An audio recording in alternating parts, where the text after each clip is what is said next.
têtes de Laurent Ruquier, c'est jusqu'à 18h sur RTL. Bonjour, heureux de vous retrouver avec pour vous aujourd'hui une grosse tête qu'on n'échangera jamais contre 2 barils de n'importe quelle lessive, Ariel Dombal.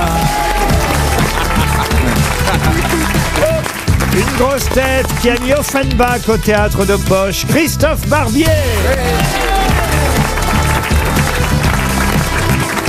Une grosse tête qu'on appelle Renata ou la Joconde selon l'époque, ou encore aujourd'hui Mireille Mathieu selon la coiffure, Karina Marimond.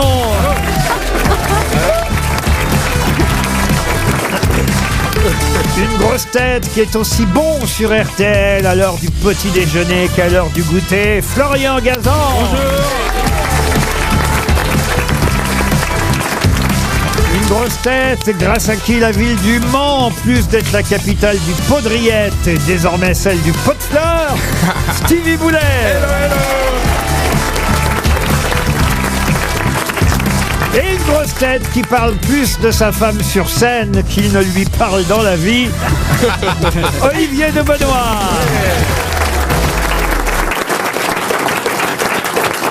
Vous voyez que vous êtes revenu, vous pensiez jamais revenir. Normalement, c'est tous les 9 ans. Vous avez été surpris quand on vous a rappelé. Oui, parce qu'il y a une annulation. C'est à Paris avec un... Non, c'est à Paris avec un copain. En plus, je suis pas en forme. Alors... Ah bon, qu'est-ce qui vous arrive? Non, mais après-demain, on parle de ma femme, après-demain, c'est la Saint-Valentin. Ah oui, alors comment vous allez faire? Eh bien, je suis en train d'étudier avec des spécialistes. Ma femme m'a dit, pour la Saint-Valentin, je veux rien. Et je sais pas ce que ça veut dire rien. Est-ce que ça veut dire des bottes, un voyage? Vous allez faire comment alors? Eh ben, je vais prendre une babysitteuse qui va garder ma femme et les enfants. Combien vous lui avez fait d'enfants déjà à votre épouse? Alors, j'ai 4 enfants. Et c'est une autre détresse puisque c'est les vacances vendredi. On dit Madame de Benoît, on dit? Madame de Benoît de Gentissart. Ça, parce qu'elle a 2 maris? Non. Non, c'est mon autre famille, Marie-Emmanuelle de Benoît de Gentissart. Mais c'est comme Ariel, je vous présente une autre noble. Oui. Vous n'êtes pas le seul, monsieur de Benoît. Ah, je savais pas. Puisque Ariel, votre nom c'est Ariel Sonnery de Fromenterie, c'est ça? Non, de Fromental. Pardon, excusez-moi. Je me suis trompé de Fromenton. Ben, voilà. Comment, Ariel Sonnery, c'est ça? Non, mais j'ai un arbre généalogique, je suis ravie, et je remonte jusque Charlemagne. Non, mais donnez-moi votre... Charlemagne, Oui, mais alors on m'a dit, mais tous les Français c'est pareil, alors ça. Non, mais m'a un votre peu nom dégoûté. exact, cher Ariel, au Oui. départ, c'est Ariel de... Ariel Laure Maxime Sonnery de Fromental. Voilà, Sonnery de Fromental. Mais ça a ses places sur la carte d'identité? Moi, elle est au format A4, la mienne. On n'a pas tellement guillotiné finalement pendant la Révolution. Non, vous voyez, il y a Il en reste. il y a des restes et ils sont ici. Mais franchement, c'est des noms à courir dans la 3e à Longchamp. Hein. C'est joli quand même, Sonnery de Fromental, franchement. Oui, c'est joli, Tout mais ça pour s'appeler Lévy après. Ça tombe bien parce que j'avais une première citation. C'était pas la première prévue, mais vous savez comment je suis, j'improvise. Hein. Ah, il est souple, il est agile. Je change l'ordre. À qui doit-on justement cette phrase qu'on connaît aujourd'hui, mais qui fut le premier à la prononcer? La particule ne vaut pas toujours la partie tête. Ah, ça c'est Corneille. Non, c'est pas Corneille. Racine? Non, mais c'est effectivement assez ancien. En tout cas, ça date, on va dire, en gros du XVIIIe siècle. Est-ce que c'est Je dis quelqu'un en gros parce que c'est quelqu'un qui était à cheval entre... C'est Voltaire? C'est pas Voltaire. Montesquieu. Rousseau? Non, c'est pas Rousseau. Est-ce que lui-même avait une particule? Ah oui, il avait lui-même une particule. C'est un dramaturge? Ah non, c'est pas un dramaturge. C'était un people de l'époque? Je vais aider Monsieur Barbier. Il avait une particule et ça se terminait. Son nom qui était un peu à rallonge, même si généralement on n'en donnait qu'une partie. Son nom se terminait par Périgord. Ah bah c'est Talleyrand Périgord, c'est le Ah, Talleyrand. humoriste. Non, Talleyrand et même on disait Tailleran. Bah alors, On a le choix. Vous parlez- Tailleran, Talleyrand ou Talleyrand. Vous parlez autrement à Monsieur Barbier, mais Boulet. c'est pas Charles Maurice? Oui, c'est Maurice de Charles Talleyrand Maurice. Périgord. Oui, de Talleyrand. Charles Momo, oui. L'autre, il fait semblant de connaître les prénoms maintenant. Ouais. Bah, je Le le connais, prince Charles de Maurice. Bénévent. Quoi? Vous êtes une merde dans un bas de soie. Wow, Vous vous rendez compte? Oh bah tout le monde le sait. Oh l'autre il me fait Oh, peur, bah, l'autre. Il sort du Kinder Surprise, il connaît. Il y a 20 ans, il sortait du loft, il savait que dalle. Maintenant, il nous donne des leçons. Mais attends, ça fait 20 ans à vos côtés, j'ai appris. Ah, mais c'est gentil, merci. Alors, Talleyrand était boiteux et un jour, Oui. une femme qui louchait lui a demandé « Monsieur Talleyrand, comment allez-vous » Et il lui a répondu « Comme vous voyez, madame ». Ah oui. Joli, Ah, non moi, j'ai pas compris. pour les réponses, il est très bien. Pour les anecdotes, moins. Mais c'était bien Talleyrand. Bonne réponse de Christophe Barbier. Alors voici donc la première citation, puisque c'était celle par laquelle je voulais commencer et j'ai inversé à cause des particules de Talleyrand. Pour Benjamin Javalet, qui habite Vannes. Oui, c'est Monsieur Javalet, qui a peut-être changé d'avis depuis, donc, et il est dans le Morbihan, qui a dit, écoutez bien, Mais l'homme... pourquoi Oui, est-ce que les gens rient? Ah oui. à cause de Javalet. J'avais, Oui, c'est ça. Eh ben, c'est plutôt drôle, en effet. Donc pour Benjamin Javalet, qui habite Vannes, qui a dit « L'homme est le plus violent de tous les êtres de la création.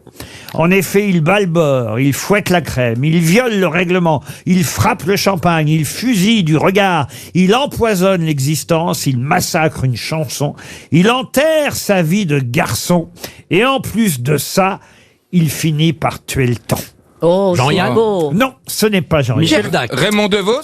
C'est avant Jean-Yann, avant Raymond DeVos. Alphonse Allais. Alphonse Allais. Ça va très vite. Deuxième bonne réponse de Christophe Barbier.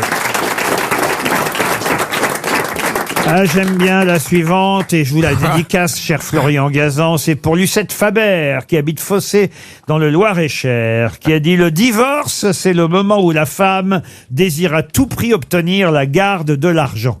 Bah, c'est Ça moi. pourrait être du C'est pas Sacha Woody Guitry. Allen. » Pardon. C'est pas Woody Allen. C'est du Woody Allen, Ah, et c'est oui. la troisième bonne réponse de Christophe Barbier. Il clignote, Christophe, comme au casino. Pour Gilles Chiche, qui habite Monts-Barreuil dans le Nord, qui a dit « L'honneur, c'est comme les coquilles Saint-Jacques. Bien lavées, ça resserre.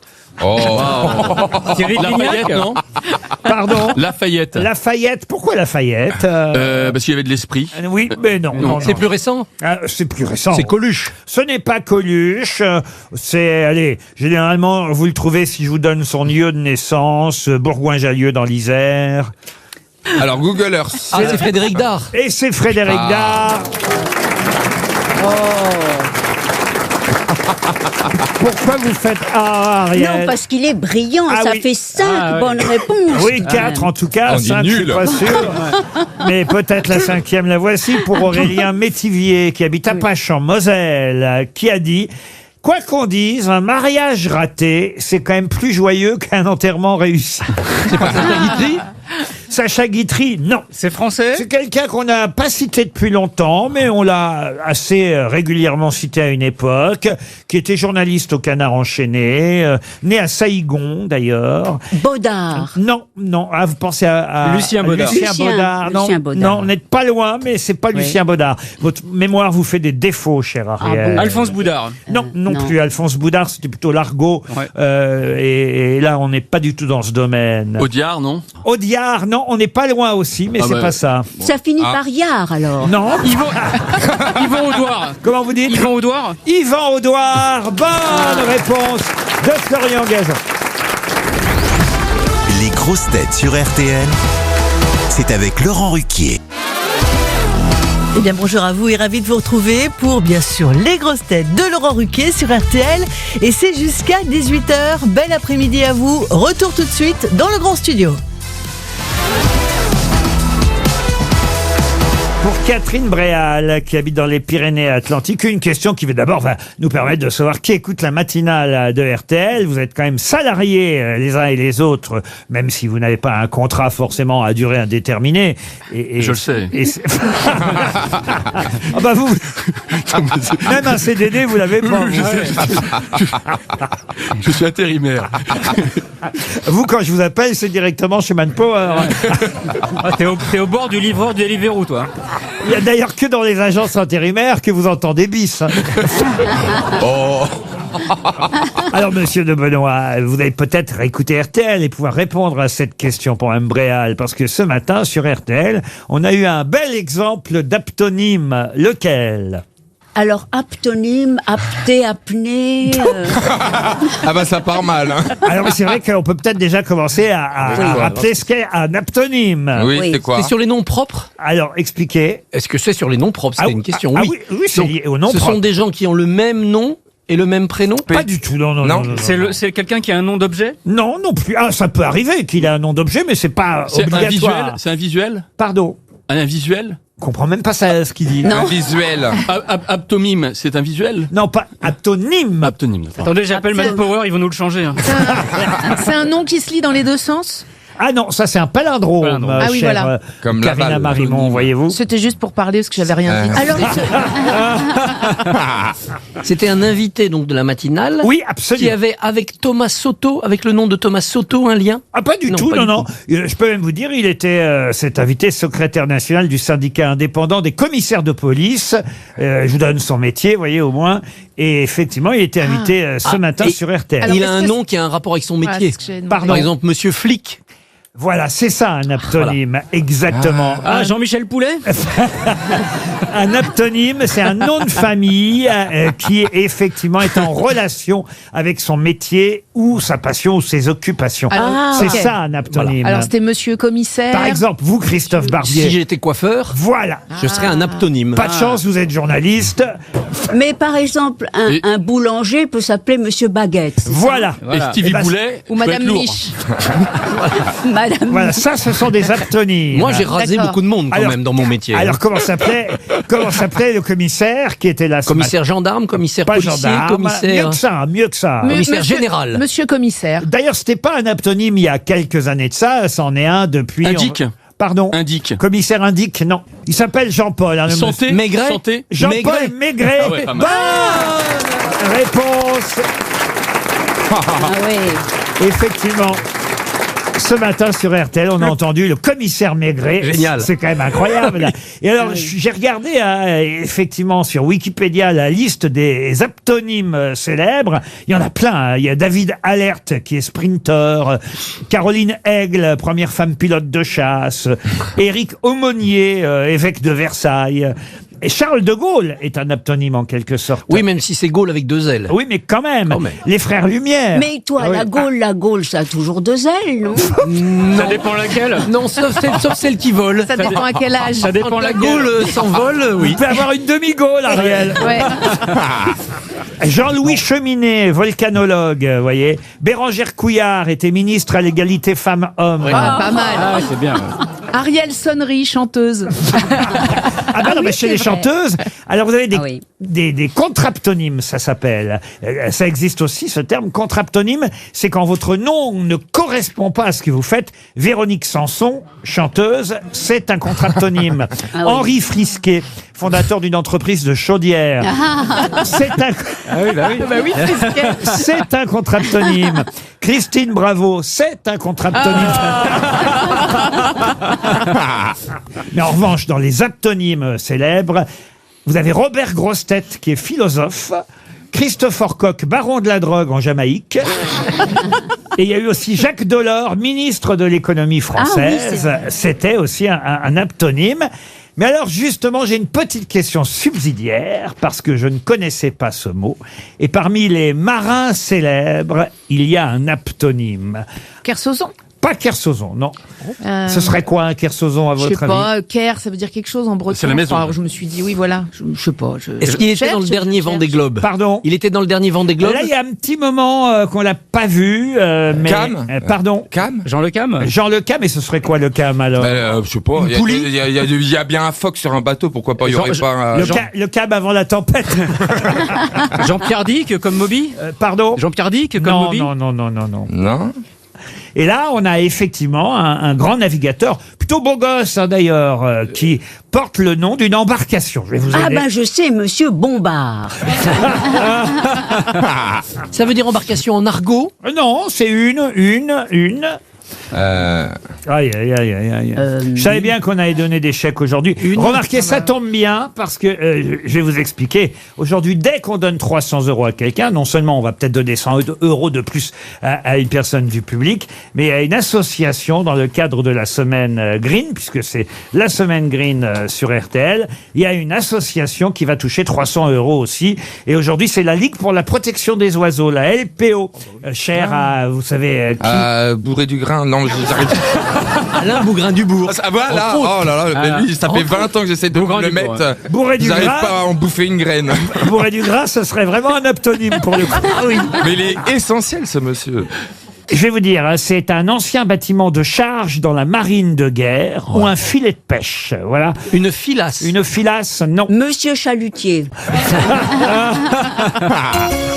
Un filet de pêche ou un ancien bâtiment de charge dans la marine de guerre. Et c'est un type de bateau traditionnel destiné au transport de marchandises. Voilà. C'est pas une frégate. Et donc c'est effectivement plutôt sur les fleuves. Voilà. Mais ça peut être aussi maritime. Ah, barge. chaland. Un Non, chaland. on a dit Chalutier. Un chaland. Un chaland, non, non, non, non, non, mais on va donner 300 balles et puis tant mieux, hein, parce qu'en plus, la Ligue de protection des oiseaux va toucher, dans le cadre de la semaine Green, 300 € aussi. 100 € de plus, peut-être dans le public. Il y a un monsieur qui lève la main, si vous voulez bien y aller, François Gazan. François Gazan. Mais absolument, C'est un lapsus révélateur, vous comprendrez pourquoi. absolument, Sylvain Ruquier. Alors, monsieur, bonjour. Bonjour. Vous appelez comment? Bernard, Alors, la réponse? je pense à Jean Le Cam. Ah, pas du tout, monsieur, on l'a dit On déjà. l'avait déjà dit. non. J'ai- Alors. J'ai même dit le cam avant la tempête. Bonjour, madame. Est-ce Ah, que ça vous... sert à quoi d'être drôle? Ouais. Bonjour, madame. Vous appelez comment? Hélène, Alors, Hélène.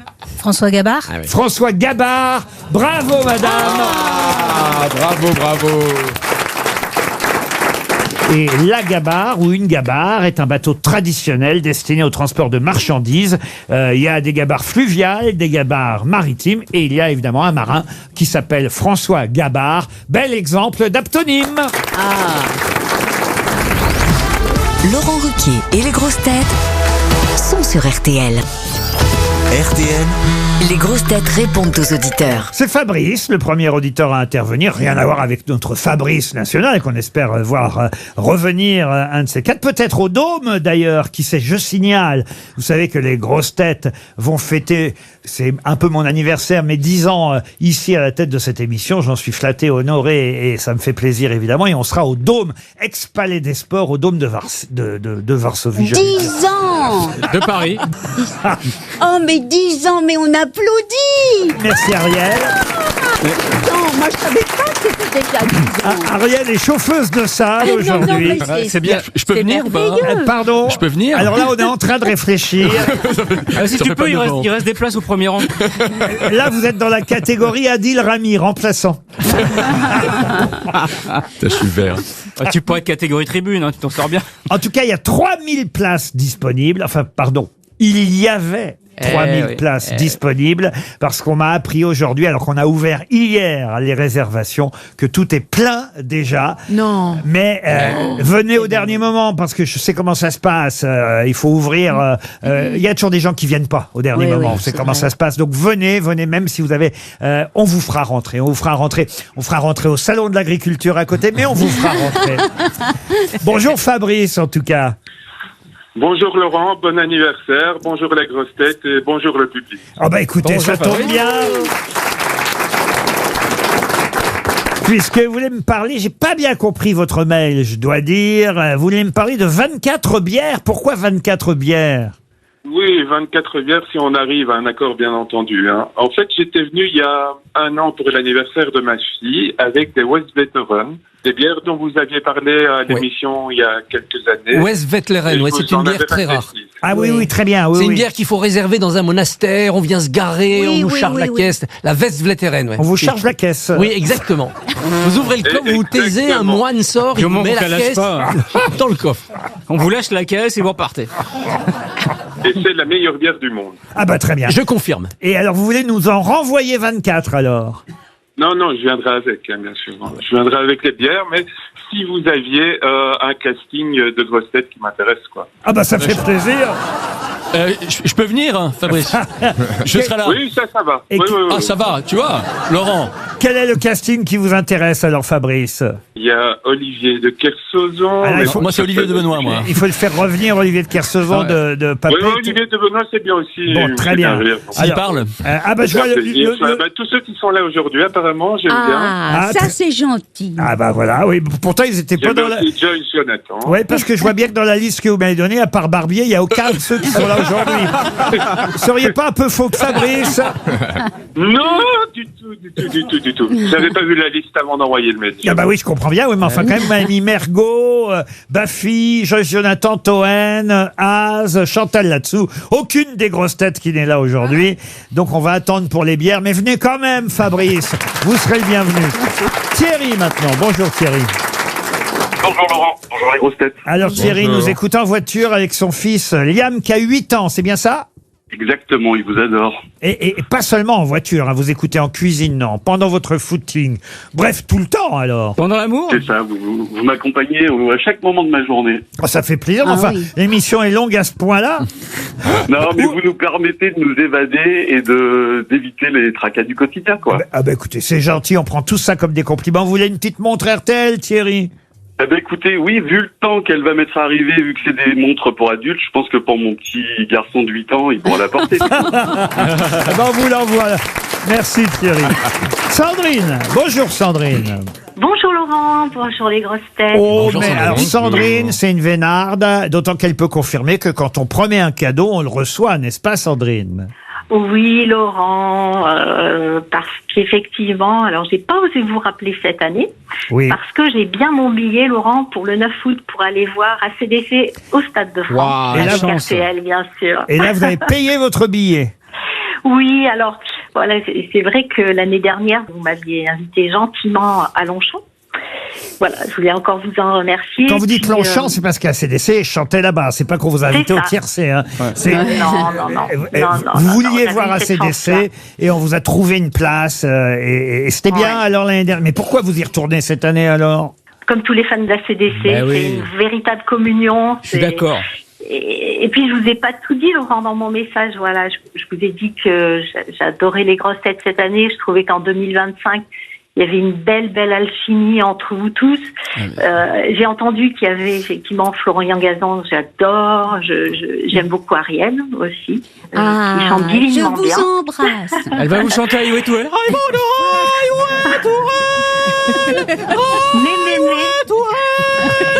On lui a souvent dit à Ariel, ACDC. Mais voilà, je voudrais rajouter quand même que parmi vos grosses têtes, Laurent, Oui. il y a une grosse tête qui m'a toujours fait vibrer autrement que les autres en tant que merci. fan d'ACDC. Oui. C'est Philippe Manœuvre. Mais, oui. mais carrément, Angus Young sera Alors, là avec sa voilà. guitare et son short de collégien. Donc, je sais pas, Laurent, si vous me le permettez, mais est-ce que je peux lui adresser un message personnel? Alors, sauf qu'il n'est plus avec nous. Vous savez, il Je sais. il est parti dans un autre groupe. Oui, un groupe de... Est-ce que je peux lui adresser un petit message? Mais bien en tant que sûr. sociétaire? Bien sûr, parlez fort parce qu'il est devenu sourd. Il se met souvent à côté des enceintes. Alors, allez-y. Alors voilà, cher Philippe, j'ai un rêve. Je rêve de rencontrer Angus Young, qui est le guitariste et fondateur du groupe que vous connaissez bien. Donc Philippe, vous feriez de moi la plus heureuse des fans d'ACDC de RTL. Si le 9 août, je pouvais croiser son regard juste une fois dans ma vie et puis lui dire merci. Voilà. Et je suis prête à rechanter Highway to Hell avec vous, Ariel, si vous voulez. Non, rassurez-vous, c'était pas moi. Ah non, c'était bien chanté. C'était Gazan qui imitait Ariel. Gazan, c'est un sosie vocal. On fait passer le message à Philippe Manœuvre. On va passer à Rudy maintenant. Bonjour Rudy. Laurent, les sociétaires, le public et la France entière, bonjour. Bonjour Rudy. Sur Rudy alors, quel animateur vous faites vous aussi hein? Oui, je veux surtout pas rater mon intervention d'aujourd'hui, puisque la dernière fois, j'ai pris le risque de le faire et j'ai découpé au montage. Ah, vous avez été... Ah, mais qu'est-ce que vous avez raconté pour qu'on vous coupe au montage? Ben, ça va démarrer très fort, comme aujourd'hui. Oui. Et puis après, le soufflet est retombé. Bah, et alors, si on s'arrêtait là directement, Oui, gagnons du temps. comme ça, on garde le meilleur, vous voyez. Rudy, j'ai une bonne nouvelle pour vous. Vous venez de rentrer sur la même liste que celle d'Olivier de Benoît.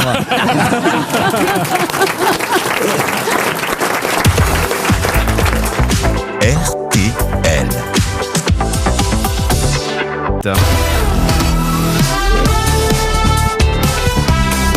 Les grosses têtes de Laurent Ruquier, c'est de 15h30 à 18h sur RTL. Toujours avec Karina Marimont.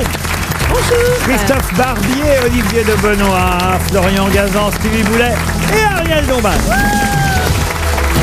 Ah, je vais vous donner le nom de deux présidents des États-Unis, James Marshall et Theodus Ross. Quel est leur point commun?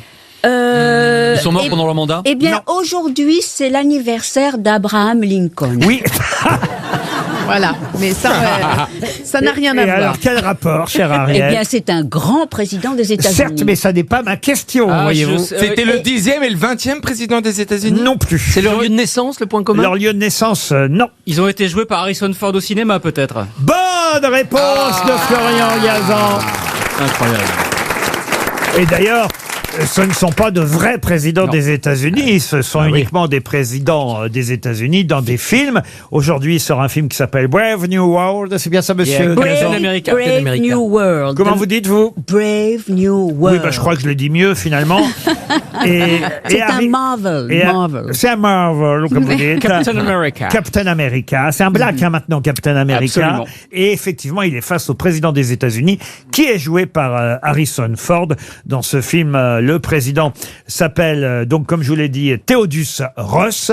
Et il se trouve qu'Harrison Ford avait déjà joué un président des États-Unis. Vous savez dans quel film? Air Force One, ouais. Air Force One. Ah bah ça y est, vous avez une réponse, vous, alors. 5 minutes après, mais vous avez la réponse.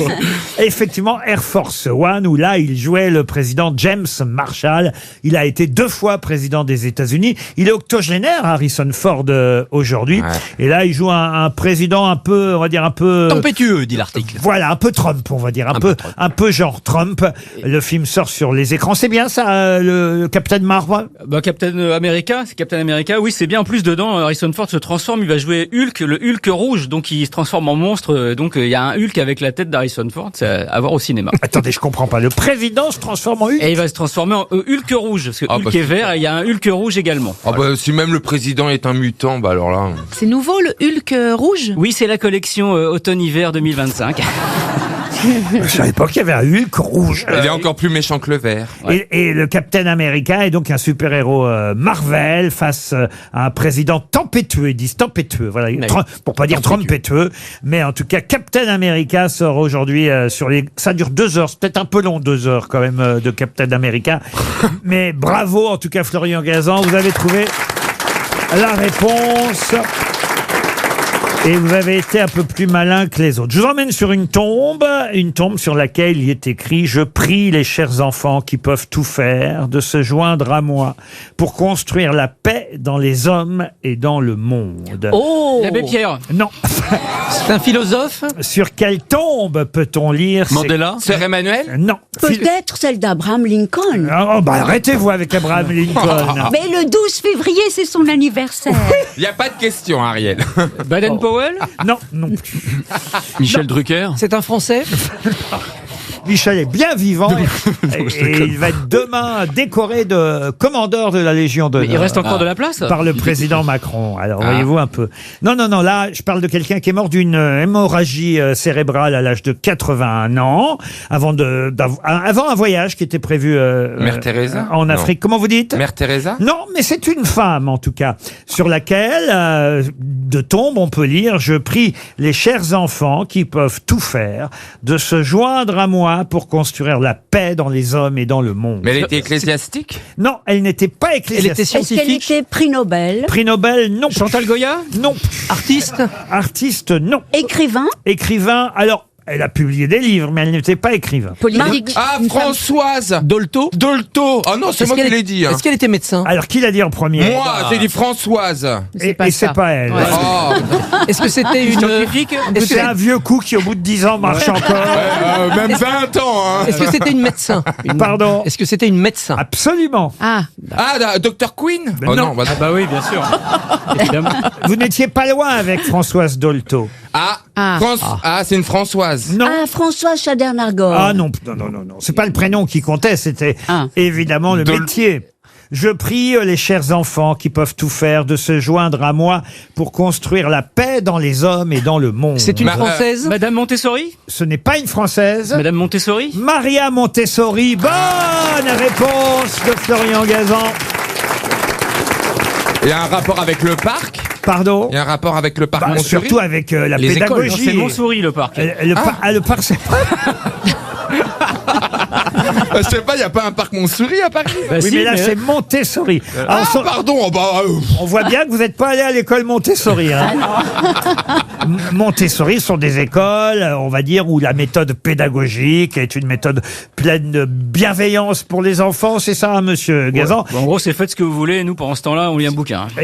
C'est l'éducation positive, en fait. Voilà. C'est-à-dire qu'on Exactement. remplace, par exemple, on dit pas à un enfant, tu n'as pas rangé ta chambre. On lui dit, je vois qu'il y a encore des jouets sur le tapis. On est quand même très loin de la torgnole. Voilà, c'est ça. Alors justement, il y a une vague. On a pu lire ça dans le Parisien hier, une tendance qui est une tendance anti-Montessori. On appelle ça la ghettosori, d'ailleurs. C'est un néologisme où les parents disent maintenant, nous, on en a marre, on a envie... C'est un peu dur, hein, d'ailleurs, de ce qu'on... Enfin, je sais pas si vous avez lu cet article. Oui, tout à fait. On a envie de se révolter contre les adolescents, de les engueuler, voire de leur donner des gifles. Enfin là, ça va un peu loin quand même. Il y a une maman qui dit, moi, je donne des chips à mon fils pour bouffer. C'est ma femme qui a écrit ça. C'est sur ma recommandation. Non, mais moi, je suis d'accord avec... On en a marre d'être gentil, ça nous donne vraiment l'impression d'être un légume, on peut pas lever la voix. Non, franchement, à nous de nous reprendre, disent certains parents. Halte à la méthode Montessori. Oui, je suis entièrement d'accord avec ça, moi. Je pense qu'on est allé trop loin. L'éducation positive, c'est bien, mais il y a un moment donné, il faut dire stop. Voilà. Donc, mais il y a un juste milieu entre faire bouffer des chips et mettre des torgnoles. Parfois, on donne moins. Moi, je dois dire que j'adore les chips. Alors, Ariel, viens chez moi, Ariel. Là, ça clôt le débat. Qu'est-ce qu'on peut dire derrière ça? Vivez en coloc avec Titoff, vous allez être très heureuse. C'est un argument massu, effectivement. Ce serait pas l'anniversaire de Lincoln aujourd'hui. Je mangerais bien Paris-Brest. En tout cas, voilà, la ghettosori, c'est la dernière tendance. C'est l'inverse de la méthode Maria Montessori, cette italienne qui d'ailleurs est morte aux Pays-Bas. Elle était née dans les Marches. Alors, née dans les Marches, cher Stevie, c'est pas dans l'escalier. Hein. Ok, j'ai eu peur. C'est une région italienne. C'est vrai que c'était la petite fille dans le landau, là, en Ukraine. Là. Le cuirassé Potemkin. Voilà. Oh là là. Il y a un bordel dans ta tête. Ah oui. C'est pas Montessori au niveau du rangement. Hein. C'est une italienne, mais qu'est-ce qu'elle fout aux Pays-Bas? Écoutez, on peut voyager dans la vie. Elle était médecin, pédagogue, et effectivement, elle est morte à Nordwijk-Schwanzee, aux Pays-Bas, mais elle était née dans les Marches en Italie, la région des Marches, et c'est bien sur sa tombe qu'on peut lire quand même cette très jolie phrase. Je prie les chers enfants qui peuvent tout faire de se joindre à moi pour construire la paix dans les hommes et dans le monde. Je suis pas sûr pour l'instant qu'elle ait été beaucoup écoutée. Ne bougez pas. Les grosses têtes reviennent tout de suite. Alors attention, vous le savez, le 24 février, Laurent Ruquier fête ses 10 ans à la tête des grosses têtes pour une émission exceptionnelle devant plus de 3000 personnes au Dôme de Paris. À cette occasion, asseyez-vous, RTL vous offre la somme de 10 000 euros cash. C'est simple, 10 ans, 10 000 euros. Alors pour tenter cette super valise, une seule chose à faire. Vous envoyez par SMS le mot valise, justement, au 74 900, 75 centimes par SMS, 4 SMS maximum. Alors attention, si Laurent Ruquier vous appelle le 24 février, et si vous décrochez bien évidemment le téléphone, sinon ça ne marchera pas, eh bien vous remporterez ces 10 000 euros cash. Bonne chance à vous. Inscrivez-vous dès maintenant. Top départ, je vous donne, allez, 10 petites minutes. On y va. RTL, 6 grosses têtes, 5 fake news. Ludivine est en Mayenne et va tâcher de dénicher la fake news, ou plutôt la bonne info parmi les fake news. C'est comme si je présentais ce jeu pour la première fois. Bonjour Ludivine. Bonjour. De toute façon, il faut toujours faire comme si c'était la première fois. C'est ça qui est mieux, parce que comme ça, on a un regard neuf. Vous êtes d'accord, Ludivine? Exactement. Vous êtes en Mayenne. Où ça exactement? À Laval. À Laval. Le palindrome. Ah bah c'est pas ce qu'on m'a écrit. On m'a mis au Jeunesse Saint-Île. C'est juste à côté. Ah bah oui, mais enfin, si vous Faut n'êtes être pas précise alors. Parce que moi, qu'est-ce que je mets dans mon GPS, madame? Parce que si ça avait été écrit Laval, je vous aurais pas posé la question. Je vous aurais dit vous êtes à Laval. Mais comme je connaissais pas le Jeunesse Saint-Île, c'est ça qui m'intéressait, voyez-vous, Ludivine. Je comprends. Qu'est-ce que vous faites dans la vie, Ludivine? Je suis commerciale. Commercial dans quoi? Faut vous arracher les mots, vous dites, dont j'ai l'impression. Dans les machines, pour le bâtiment. Dans les machines pour le bâtiment. Bon, une espionne donc. Ça sent la Russie, ça. Ah oui, parce que quand quelqu'un ne veut pas en dire plus comme ça, c'est que vraiment, ou elle est corse, ou elle n'a pas autorisation à parler. Ou alors elle est au boulot. Ludivine, Elle est en pause. vous allez en tout cas peut-être, grâce à RTL, partir en demi-pension au Moulin de Vernègue, un magnifique hôtel de chez Sowell Collection. Je connais pas d'ailleurs encore ce partenaire, Sowell, c'est un nouveau partenaire, tant mieux, ça fait plaisir, l'argent rentre. Oui. Bah, il ressort aussi vite, hein. Ça fait toujours plaisir un nouveau partenaire, de toute façon. Bah oui. Toujours célibataire? Absolument. Ah, Ouais, ouais. ah oui. Elle se remet du rouge à lèvres, la Joconde. Non, je m'hydrate. Ah, Je m'hydrate. c'est toujours mieux pour un nouveau partenaire. Ah, bien sûr. Ah oui. Avec la nouvelle coiffure, ça va. Ah, moi, je suis déjà amoureux. Moi. dépoter. Ah, vous êtes amoureux de la Joconde? Ah non, je trouve que Karina, c'est tout à fait mon style. Ah oui, vraiment? Je l'ai dit à ma femme. Et elle vous a dit quoi, votre femme? Ben vas-y, mon. Alors attention, je vous parle de Sowell Collection à Pont-Royal. Je connais pas Pont-Royal, c'est en Provence. Là-bas, il y a une bastide provençale avec un parc arboré en bordure du golfe de Pont-Royal. Piscine chauffée, spa, un séjour inoubliable. On est à 3/4 d'heure d'Aix-en-Provence. Sowell, hôtel et résidence, c'est 37 établissements un peu partout en France, à la mer, à la campagne ou à la montagne. Mais vous, ce sera à la mer, donc si j'ai bien compris, Ludivine, au Moulin de Vernègue, tout près d'Aix-en-Provence. Ça vous fait rêver déjà, Ludivine? Ah oui, on croise les doigts. Un week-end pour deux, à condition de retrouver la vraie info. On va commencer tout de suite par Olivier de Benoît. Scandale du mercure dans le thon. J'ai dit à ma femme qu'elle pouvait enlever son thermomètre. Oh là là. Je suis affligé. Florian Gazan. Hier, Nicolas Sarkozy s'est plaint, je cite, que cette de bracelet électronique le faisait pencher d'un côté. Carla lui a répondu, ça ira mieux quand tu auras le deuxième. Ariel Dombal. Alors, Ludivine, à 80 ans, la chanteuse Diana Ross annonce qu'elle sera en concert cet été à l'Accor Arena de Paris. C'est Lynn Renaud et Hugo Frey qui feront la première partie. Karina Marimon. Xavier Niel a traité Elon Musk a traité Xavier Niel de proxénète. Ce qui est certain, c'est qu'aucun des deux n'est un pauvre. Stevie Boulet. François Bayrou n'ayant utilisé que 3 fois le 49.3, Elisabeth Borne l'a traité de petite dans Facebook. Christophe Barbier pour terminer. 4,5 milliards d'euros. C'est le prix du Paris-Brest si vous êtes breton et que vous voulez acheter le résultat du match retour au Qatari. Alors, qui a dit la vérité? Ludivine. Eh bien, je pense que c'est Karina Marimon. Oh, vous y allez direct, vous, alors. Ah bah oui, c'est vrai qu'ils sont ils sont pas pauvres. Xavier Niel a bien traité Elon Musk a bien traité Xavier Niel de proxénète. Ça vole haut, hein, quand même, en ce moment. Hein, Incroyable. Les échanges d'intelligence pas artificielle. Bravo, c'est la bonne réponse, Ludivine. Bravo. Vous partez directement à Aix-en-Provence. Eh ben, merci beaucoup. Pour le reste, écoutez, évidemment, c'était des infos approximatives ou des dessins, d'ailleurs. Il faut quand même citer Lefred Touron, c'est à lui qu'on doit cet excellent dessin dans Le Canard enchaîné, où on voit effectivement Nicolas Sarkozy penché d'un côté à cause de son bracelet électronique. Le dessin s'appelle Question d'équilibre, et on voit effectivement Sarko dire « Cette bracelet me fait pencher d'un côté », et Carla lui répond « Ça ira mieux quand t'auras le deuxième ». Faut dire qu'alors là, les dessinateurs s'en donnent à cœur joie sur le couple en ce moment. Il y a un autre dessin de Bouzard, toujours dans le Canard enchaîné, où on voit la nouvelle vie de Nicolas Sarkozy. Et Nicolas Sarkozy répond au téléphone, c'est en train de sonner, c'est pas son bracelet, c'est bien son téléphone qui sonne. Et Carla lui demande qui c'est, et Sarko dit « Ah, c'est encore Balkany, ça commence à me saouler ces groupes WhatsApp. » Le mercure dans le ton, c'est un vrai problème. Ah, pardon, rien à voir avec votre épouse. Ah oui, d'accord. Bien sûr, monsieur, monsieur de Benoît, mais vous aviez l'air de tomber des nues. Mais il y a vraiment un scandale du mercure dans le ton. Il y a trop de mercure dans le ton. Ouais. Il y a des pages de pub entières prises par les fabricants de thon, les vendeurs de thon, pour démentir, Ah oui, parce contrecarrer. ils sont se en défendent. miettes. Quant à Diana Ross, effectivement, elle chantera cet été à l'Accor Arena à 80 ans. Mais ce ne sont pas, évidemment, ni Lynn Renaud, ni Hugo Offray qui feront la première partie. Mais c'est Michel Drucker qui présentera la soirée.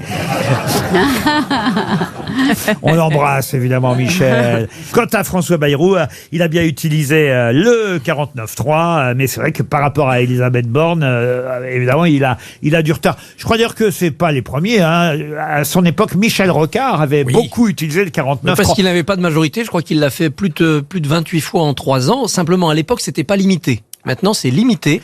Vous avez droit à 2 par session, hors texte budgétaire. Et c'est évidemment sur le budget qu'on s'étripe. Sans transition football, puisqu'effectivement, le match retour Paris-Brest, après le match d'hier soir, Brest-Paris, est joué d'avance. Encore que, monsieur Gazan, je ne veux pas vous rappeler de mauvais souvenirs, mais on n'est jamais au Paris Saint-Germain à l'abri d'une remontada bretonne cette fois. Oui, enfin bon, là quand même il y a de la marge, ça devrait passer tranquillement.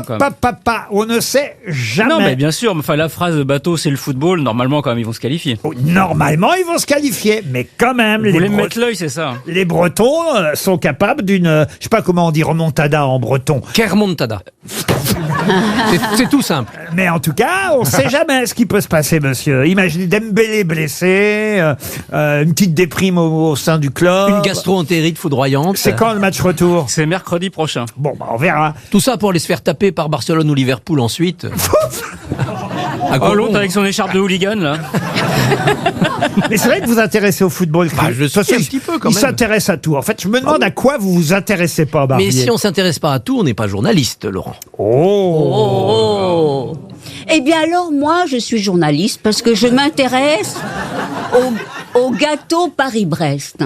Ah, alors expliquez-moi. Eh bien justement, c'est un très bon gâteau. Oui. Et Paris-Brest, et il sent... Ça va être dur de conclure sur cette affaire. Oui, un petit peu. Il y a une Faut sorte... jamais vous lancer quand on connaît pas la suite, Ariel. Non, mais écoutez, je voulais que vous m'expliquiez exactement les ingrédients du Paris-Brest, parce que c'est un très bon gâteau. Ça dépend, il y a 15 ou 16 wagons, ça dépend évidemment si c'est les départs en vacances ou pas. Mais en tout cas, Ludivine, elle va partir à Pont-Royal en Provence, en demi-pension, dans un hôtel et spa by Sowell Collection, notre nouveau partenaire. Bravo Ludivine. Bravo. Les grosses têtes, c'est seulement sur RTL. Allez, retour tout de suite à nos grosses têtes autour de Laurent Ruquier cet après-midi. Ariel Dombal, Stevie Boulet, Christophe Barbier, Olivier de Kersauzon, Karina Marimont et Florian Gazan. Ah, une bonne question pour Florian Nelsia, qui habite en Belgique, à Liège. J'aimerais que vous me donniez le nom de celui qui est mort subitement dans une auberge, les Grillons du Morvan. D'ailleurs, il y a une plaque dans cette auberge. Aujourd'hui, c'est devenu un hôtel, les Grillons du Morvan. Une plaque qui mentionne cet événement, sa disparition. On est à 150 mètres du barrage du lac des Sétons, dans le Morvan. C'était une excursion pour aller jusqu'à Vézelay, pour visiter les églises de la région. Mais qui donc est mort dans cette auberge? Richelieu? Richelieu, non. C'est un écrivain? Un écrivain, oui. Un écrivain, non. Il faisait Non. le pèlerinage de Compostelle. Ah, c'est pas la route. Non, mais il a fait un détour. C'est un gros détour même. Saint-Jacques. Est-ce que c'est un cuisinier? Vous êtes catholique en demi-pension, alors.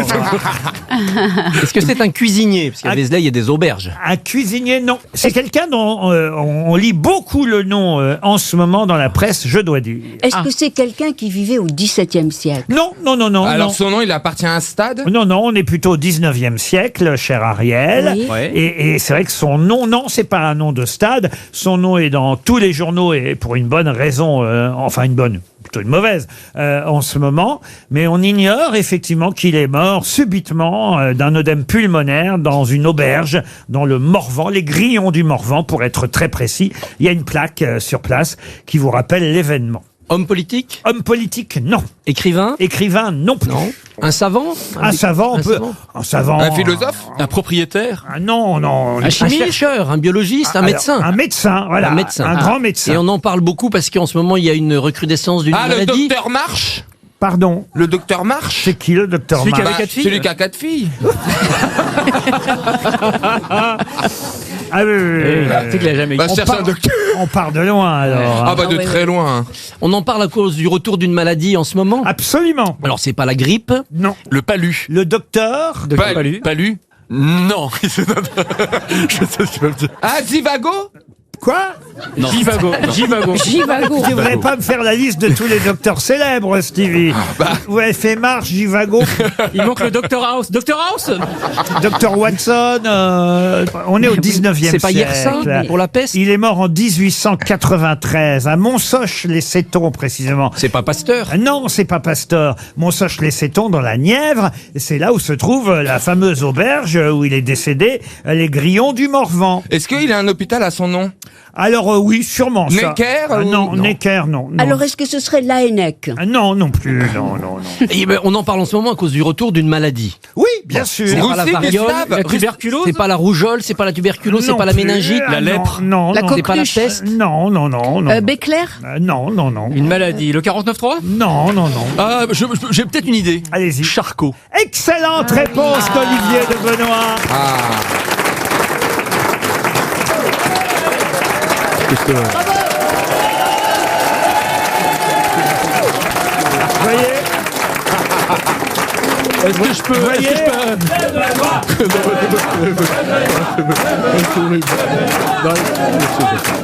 voyez, le public vous encourage. Il a compris qu'il fallait pas que vous fassiez dans l'humour, mais dans les bonnes réponses. Est-ce que je peux appeler ma famille? Le docteur Jean-Martin Charcot, c'est lui qui est mort dans cette auberge, cet hôtel Les Grillons du Morvan. Une plaque mentionne sa disparition sur cette route à 150 mètres du barrage du lac des Sétons. Il a eu des obsèques nationales, d'ailleurs, le docteur. Oui, tout à fait. Le docteur Charcot.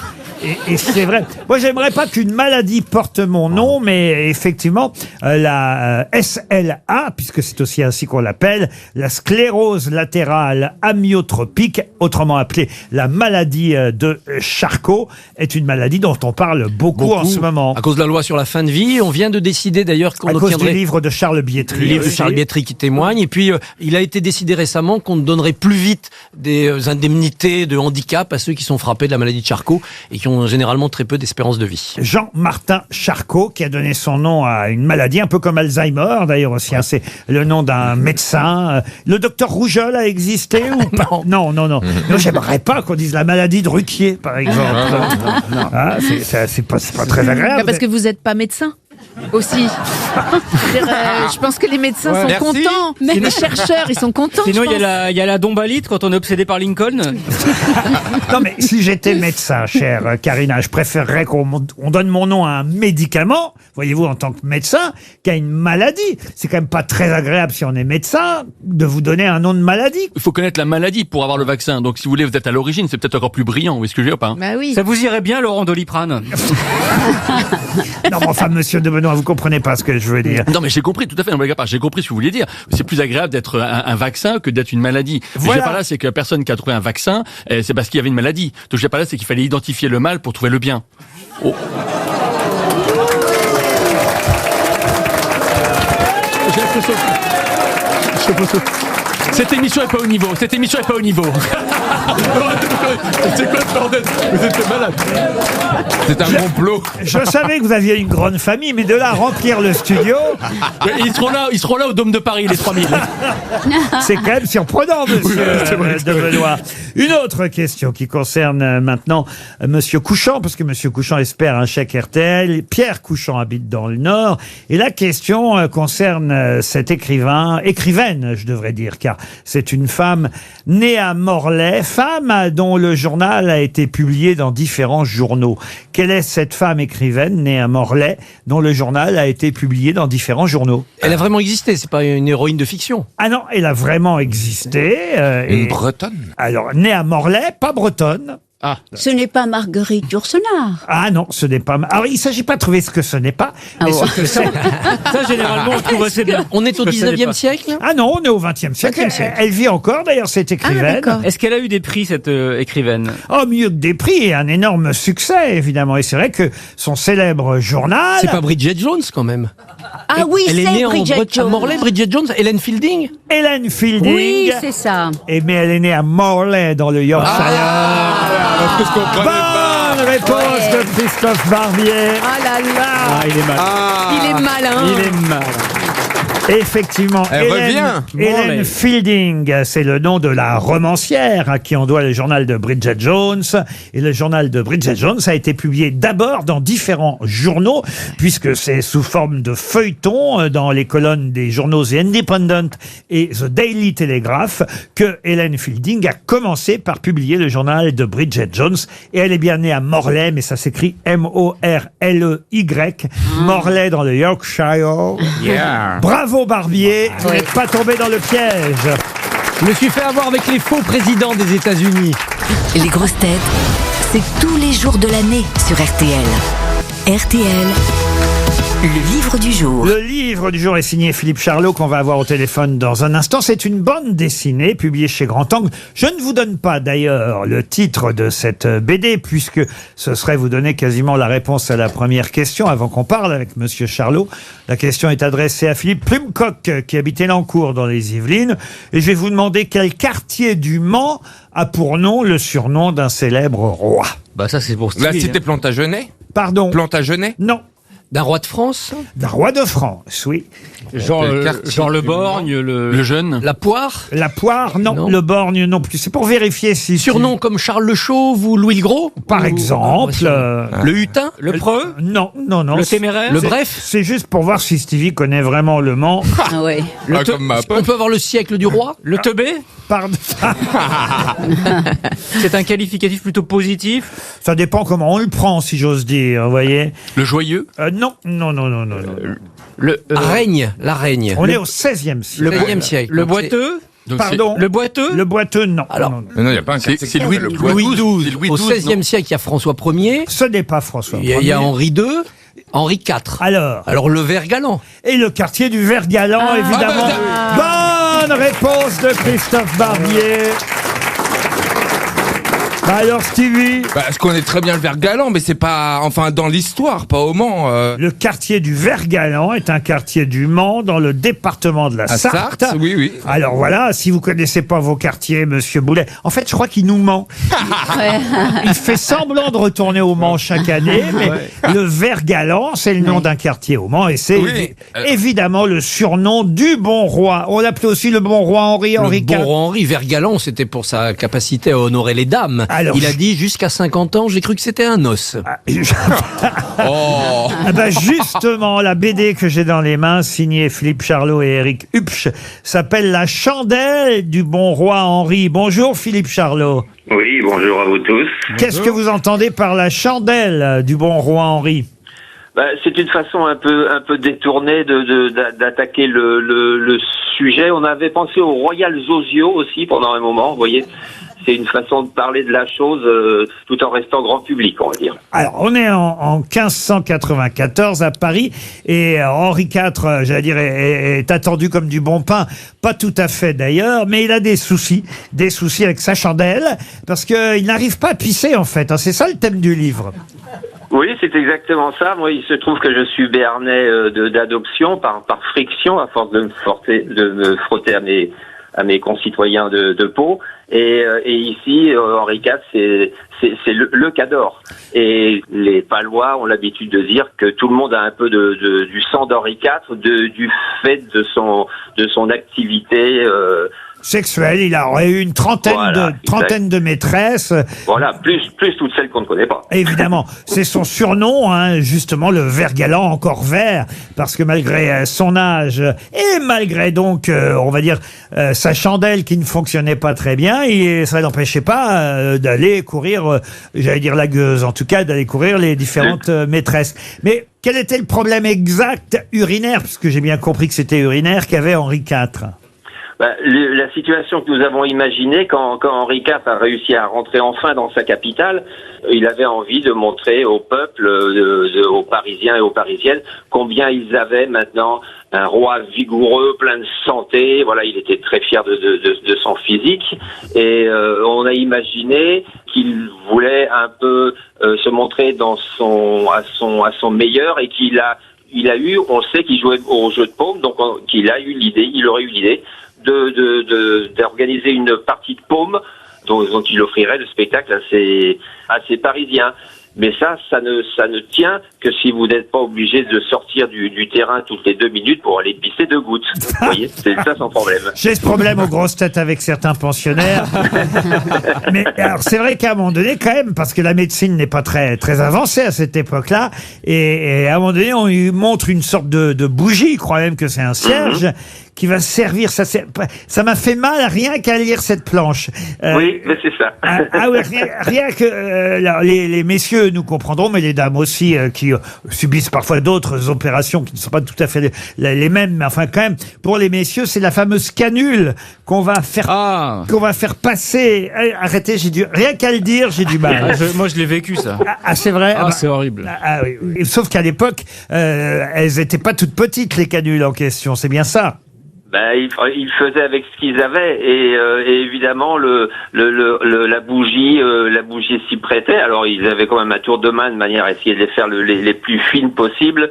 En fait, cette idée, l'idée de ce livre est partie un peu de là, effectivement.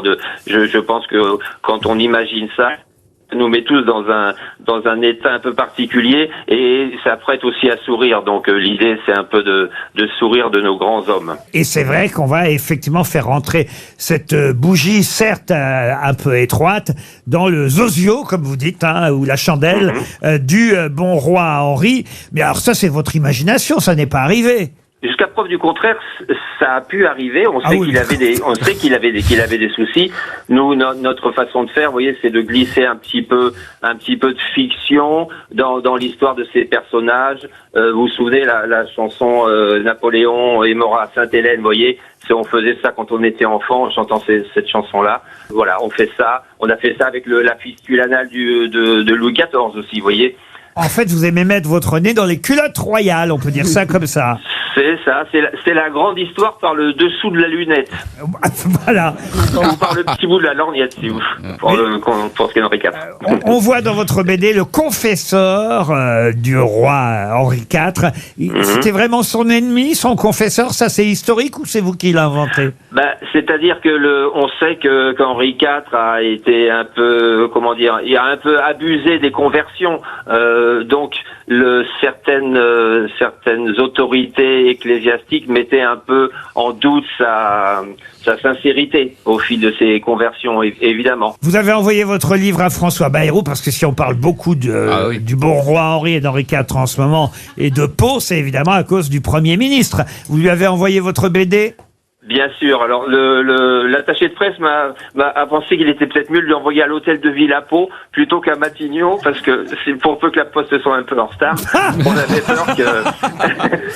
avait peur que ça passe à côté, vous voyez. Eh ben écoutez, vous êtes plutôt drôle. La chandelle du bon roi Henri, c'est aux éditions Grand Angle. C'est signé Philippe Charlot et Éric Hupsch, et c'était le livre du jour. Laurent Ruquier. Les grosses têtes sur RTL. Une question pour Carla Masse, qui habite Saint-Amand-sur-Sèvre. Question qui concerne une marque, car on peut dire c'est devenu une marque fondée par Luc Reversade. Et d'ailleurs, c'est sa famille qui continue à gérer cette marque dont on parlait dans le journal Le Monde, le dernier en date. Il y en a même 8 maintenant. 8 endroits qui portent ce nom, cette marque. Mais qu'est-ce que Luc Reversade et sa famille ont fondé et existent encore aujourd'hui? Et je dirais même, ça se propage. C'est des stations de sport d'hiver ou... Alors, c'est lié aux stations de sport d'hiver. Oui, Bravo. C'est des hôtels? Pas des hôtels. On fait la fête un peu? Pardon? La folie douce? C'est la folie douce. Bonne réponse de Florian Gazan. Vous voulez expliquer à vos camarades ce que c'est que la folie douce? La folie douce, c'est des établissements où on peut manger le midi et à partir de 15-16 heures, généralement, il y a un DJ, un saxophoniste qui joue très fort, qui fait tomber les avalanches et vous buvez des coups et vous rentrez à la station bourré. Voilà. C'est un joli résumé. Mais c'est vrai que j'ai vu ça. J'ai vu ça une fois. Hein. Je sais plus pourquoi on était allé faire une émission de radio, sûrement dans une de ces stations, puisque ça existe, la folie douce à Val d'Isère, Val Thorens, Méribel-Courchevel, Alpe d'Huez, Saint-Gervais, Avoria, les Arcs, Chamonix. Et effectivement, ça a été créé il y a un petit moment de ça par un monsieur qui s'appelait Luc Reversade. C'est controversé parce que, évidemment, ceux qui repartent de là, parce que généralement on y va pour le déjeuner, parce que en fait c'est une boîte de nuit qui n'est pas de nuit. C'est une boîte de jour, ouais. Voilà, c'est une boîte de jour, en plein air, en pleine station. Enfin, généralement, c'est en haut des pistes. En haut des pistes. Non, mais c'est une bonne idée. Est-ce qu'il y a de la fondue? Non. Non, mais c'est pour redescendre, Ariel, quand t'es bourré. Oui, mais le problème, c'est la redescente, voyez-vous. Oui, la redescente. Ariel, parce que pour ceux qui ont une bonne descente, justement, ils l'ont plus quand ils repartent. C'est ça le problème. Ah, d'accord. Et Ça va les faire tomber. Alors, ils peuvent faire de la luge. Alors, on nous dit quand même, pour nous rassurer, que dans ces restaurants festifs, la folie douce qui existe dans 8 stations, c'est quand même un papier dans le journal Le Monde. On nous dit qu'ils ont tout prévu. Quand ils s'aperçoivent que quelqu'un est vraiment un peu trop éméché, on ramène la personne. Il y a des véhicules qui redescendent les gens plutôt que de les laisser repartir à ski. On les relaisse partir conduire. Non. Eh ben justement, à la luge. Quoi, à la luge? On couche le patient sur la luge et on le ramène. Elle est folle. Non, mais... Elle est givrée. Tout ça pour faire du bruit dans les montagnes. Quel intérêt? J'en ai vu des trucs se passer ici. Oui. Mais il y a un monsieur qui vient d'escalader une dame dans le... Pardon, Ariel. Après la folie douce. Ils sont bourrés, nos spectateurs, aujourd'hui. Il s'est trompé de range. C'est vendredi, la Saint-Valentin, hein, calmez-vous. Enfin, qu'est-ce qui se passe ici? C'est assez impressionnant, C'est bizarre, quand même. Ah, mais ça, bravo, votre famille de Benoît. Ça va, papa? En tout cas, la folie douce est en pleine expansion. Des boîtes de nuit à ciel ouvert. Moi, je trouve ça gâche le paysage. Pardon, hein, je vais pas me faire des amis, mais je m'en fous, j'aime pas les sports d'hiver. Mais franchement, je trouve que aller en pleine montagne pour voir une discothèque de jour, monsieur Barbier... Je suis tout à fait d'accord. S'il y a une chose qui est bien dans la montagne, c'est le silence. Bah oui. Si on fait de la musique comme ça... Et les marmottes, les buses, les chamois qui n'ont rien demandé, qui subissent. Oui, d'accord, mais si les gens veulent se rencontrer... On est désolé, messieurs, on a pu avoir que la Brigitte Bardot du pauvre. Mais ça tombe bien. J'aime bien, moi. Non, mais le taux d'alcoolémie monte pas plus vite en altitude aussi? On n'est pas plus vite sous en altitude? Ah bah l'altitude peut nous Il n'y a pas que le taux d'alcoolémie, l'addition aussi monte plus vite. Ah, c'est cher en plus? Ah bah bien sûr, c'est très cher. Il faut la monter, la bière. Hein. C'est pas que la bière, c'est des bouteilles les de champagne. Les magnums et tout ça. En fait, les gens, ce qu'on nous explique dans le papier du Monde, c'est que les gens skient moins longtemps qu'avant, tout va plus vite. Et donc, pour tuer le temps, qu'est-ce qu'ils font? Ils restent de 13h jusqu'à 15 ou 16h à se bourrer la gueule. On va arrêter de citer le nom de l'établissement en question, mais enfin quand même, merci madame pour vos encouragements. Ils sont tous comme ça dans votre famille? Vous auriez dû envisager un peu de contraception quand même, non? Non, mais moi, je suis plutôt pour. Hein. On va là-bas, dans un petit chalet, se réchauffer. non, c'est pas un petit chalet. Non, mais c'est en hauteur. C'est énorme. Il y a 500 000 personnes. C'est immense. Les gens sont debout sur les tables. C'est pour ça que ça me fait rire quand ils envoient un bourré, ils le ramènent. Et il faut les voir, les gens. Ils sont tous en combinaison. Ah, c'est une sorte de rêve où on s'éclate, quoi. Mais en montagne. C'est Ibiza en altitude. Mais ils dansent avec des chaussures de ski. Bah oui, ça doit être élégant. Extremus. Ah ouais, c'est vrai que les slows avec les skis, c'est quelque chose. Ça doit pas être pratique. Mais généralement, c'est à mi-étape parce que tu montes au sommet, tu descends un petit peu, t'as cet établissement, et puis après, il te reste juste un petit bout pour arriver dans la vallée, quoi. Mais c'est intermédiaire et c'est là qu'on fait tout. Une tout se question dépose. pour Cyril Leblanc. Pardon, monsieur Boulet. Non, mais je dis plus rien, c'est pas grave. Non, alors vraiment. J'ai fait mon quota pour aujourd'hui. Ce serait dommage que vous disiez plus rien. Mais là, si vous voulez, on avait fait le tour, là, vous voyez. Oui, c'est vrai. Mais c'était du vécu, j'avais passé quand même un bon moment dans Et puis quand on connaît pas les quartiers du Mans, on se tait. Hein. Ben non, pardon, mais je connais très bien mes quartiers. En l'occurrence, il y a celui-là, non, ou ça doit être un vieux nom de quartier plutôt. T'habites toujours avenue de la Mauvaise Foi? Pour Cyril Leblanc, donc question suivante.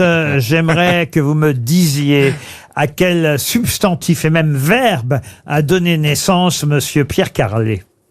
Marivaudet. Pardon. Marivaudet. C'est Pierre Carlet de Chamblin, c'est Marivaux. Ah oui. Excellente réponse de Christophe Barbier. De son vivant d'ailleurs, mais ça voulait. Aujourd'hui, c'est Marivaudet, ça veut dire draguer, flirter. À l'époque, ça voulait dire tenir une conversation très subtile sur la psychologie des cœurs et des âmes. Un marivaudage ou marivaudet sont des mots qui n'existaient pas avant que Pierre Carlet, car c'est son vrai nom. Pierre Carlet Chamblin de Marivaux. Oui. Pierre Carlet de Marivaux n'existe. On lui doit évidemment d'excellentes pièces. Faut La dire, double inconstance. de Marivaux. La fausse suivante, la seconde surprise de l'amour, Harlequin poli par l'amour, dont on a parlé l'autre jour. Moi, une de mes préférées, c'est L'île des esclaves. Ah oui. Ouais, Voilà. L'île des esclaves, c'est très très beau. J'avais vu ça mis en scène par Irina Brook au théâtre de l'Atelier. Ah oui, je vous épate, hein, madame. Mais vous m'épatez tous les jours, Laurent. Oh. Bon, allez, là. Trop, c'est trop. Mais L'île des esclaves de Marivaux, c'est une des meilleures pièces. Non, franchement. On change de rôle. Vous aimez bien Marivaux, monsieur? Oui, même si je trouve qu'il n'a pas la force subversive de Beaumarchais. Marivaux, ça se termine toujours bien, les maîtres reprennent leur place, les esclaves reprennent leur place, on trouble pas l'ordre social. Beaumarchais, lui, il fait la Révolution française quand même, c'est autre chose. Ouais. Quelle horreur. Merci, monsieur de Benoît, de rappeler que votre tête est en jeu. Oui, justement. Et celle d'Ariel aussi, parce que... Oui. Pour Jonathan De Jong, juste avant les infos de 17h, une question pour monsieur De Jong qui habite Pornic, en Loire-Atlantique. J'aimerais souhaiter un bon anniversaire à celle qui, quand même, a chorégraphié la Macarena. Qui a chorégraphié la Macarena et a 60 ans aujourd'hui? Mia Fry. Mia Fry, bonne réponse. Eh ouais. Oh, elle était jolie. Enfin, elle est jolie. Et est-ce que vous vous souvenez du nom du groupe qui chantait la Macarena? Los del Rio. Non, Los del Rio. La SketchUp, ça c'est au restaurant. Non, c'est un autre groupe, la SketchUp, et un autre tube. Mais la Macarena, c'était en 93, 1993, la Macarena. Et effectivement, elle s'est fait connaître grâce à cette chorégraphie Mia Fry, dont c'est l'anniversaire aujourd'hui. Elle a 60 ans. On lui souhaite un bon anniversaire à Mia Fry. Et on se retrouve dans un instant, après les infos de 17h, pour notre célèbre jeu, le Qui est qui? RTL.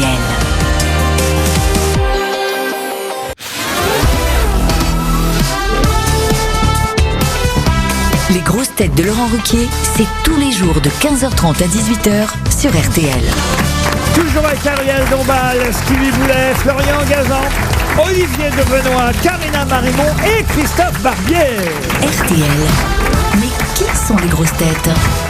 C'est la question que se pose Jacques en Saône-et-Loire, à Saint-Cernin-du-Plain. C'est bien ça, Jacques? Bonjour.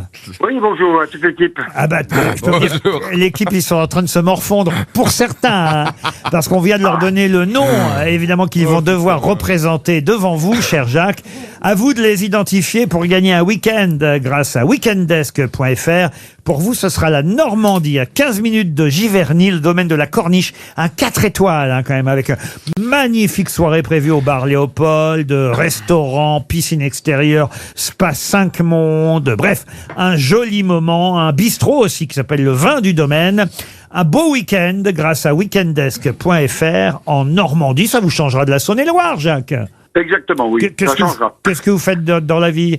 Je suis retraité. Oui. Et voilà. Ah oui, c'est bien une activité de retraité. Oui. Vous êtes retraité Oui. vous êtes retraité de quoi, Jacques? Ah, j'étais dans le commerce de vin. Voilà, très bien. Voilà. Bah, vous allez apprécier votre moment au bistrot de la Corniche Voilà, exactement. en Normandie.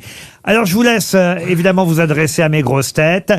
elles vont devoir, mes grosses têtes, vous faire deviner qui elles sont. Par qui commencez-vous? Je vais commencer par Ariel. Qui êtes-vous, Ariel? Alors, Jacques, je suis une actrice qui récidive car elle est toujours dans un film brillant qui s'appelle Le Journal de Birgit Jones. Comment vous dites?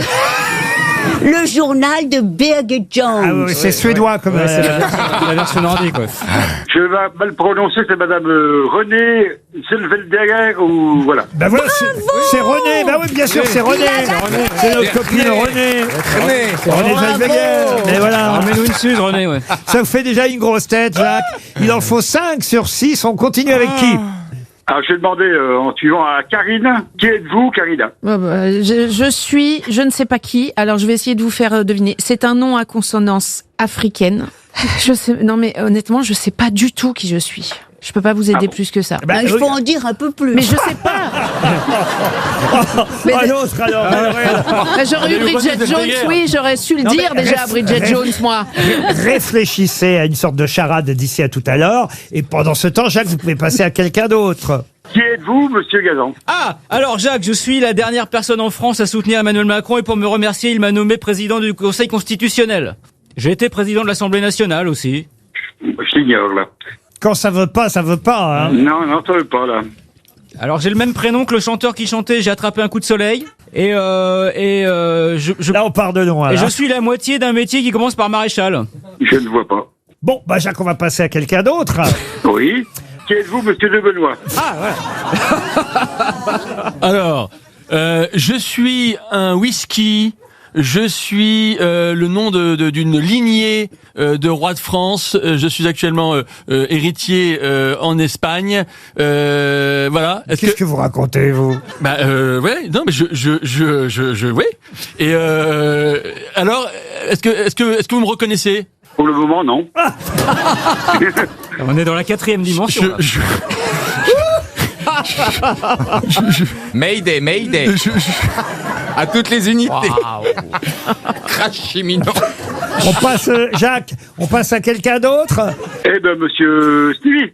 Ah. Qui êtes-vous, monsieur Stevie? Eh bien, moi, mon cher, et je suis à la clinique parce que je crois que j'ai Alzheimer. J'ai oublié qui j'étais. Mais, cependant, je peux vous aider quand même. Pour le nom, si je vous dis que je ne suis pas le blond. Le blanc. Le blond. Pensez couleur cheveux. Le brun. Ah, il a le nom. Et pour le prénom? Alexis Lebrun. Bravo. Sans connaître le monsieur. Alors c'est qui, Laurent? Oh bah quand même, les petits joueurs de tennis de table, les frères Lebrun. Voilà. Oh là là. Alexis Lebrun vient de rejoindre son frère dans le top 10 mondial. Parce que son frère était déjà 5e au classement mondial. Et c'est Félix. Et là, Alexis, lui, vient d'intégrer le top 10. C'est quand même les 2 vedettes. Ah oui. Avec d'autres, mais quand même 2 de nos vedettes des Jeux Olympiques l'été dernier, les frères Lebrun. Oui. Mais bravo, ça vous fait déjà 2 grosses têtes identifiées. Voilà, oui. Ça va, il en reste plus que 3. Plus que 3 d'ici 18 heures. Ça va être juste, hein. C'est juste, oui. Alors, qui êtes-vous, monsieur Barbier? Eh ben, vous n'avez pas de chance, Jacques. Oui, tant mieux. Je vais essayer de vous aider. Je ne sais pas qui je suis, mais je suis une femme. Et mon nom de famille, c'est très facile. C'est le nom du plus célèbre des résistants français, arrêté par la Gestapo en 43 et qui est entré au Panthéon. Entre ici. Bon, alors, c'est aussi... Moulin, très bien, vous l'avez, voilà. On vous l'a pas fait dire. Non. Maintenant, il faut que je vous fasse deviner mon prénom, c'est beaucoup plus difficile. C'est un lycée très célèbre dont sont sortis la plupart des polytechniciens. Est-ce que ça vous aide? Un lycée? Eh oui, c'est le surnom d'un lycée. Bon, alors si ça ne vous aide pas, cet indice, c'est aussi un prénom qu'on donne généralement aux coiffeuses. Oh, c'est quoi ça, Malek? Ah bah oui. Je crois que ça va être une montre RTL, Jacques. Hein. Oui, je suis désolé. On est bien parti pour une montre, vous êtes d'accord? Il n'y aura que le bracelet. Ah oui, parce, même 2. Parce que là, on va dépasser le temps qui nous est imparti. Voilà, pour ma maîtresse. Voilà. Et encore, les auditeurs n'entendent que ce qu'on a monté. Oui, heureusement. Heureusement. Mais pour vous donner une idée à nos auditeurs, on y est depuis 10 heures ce matin, là. Hein, Oui. Hein, Jacques? Jacques, ouais. Oui. Jacques, on va vous envoyer une jolie montre RTL et on va quand même donner les réponses parce que bravo, vous aviez quand même identifié René Zellweger. Mais oui, bravo Jacques, ça c'était bien. Grâce à Ariel Dombal. Grâce à Ariel. Et à Birgit Jones. Puisque le film Bridget Jones, folle de lui, avec Hugh Grant aussi, sort aujourd'hui dans les salles de cinéma. Vous avez réussi à trouver Alexis Lebrun, le joueur de tennis de table, grâce à Stevie.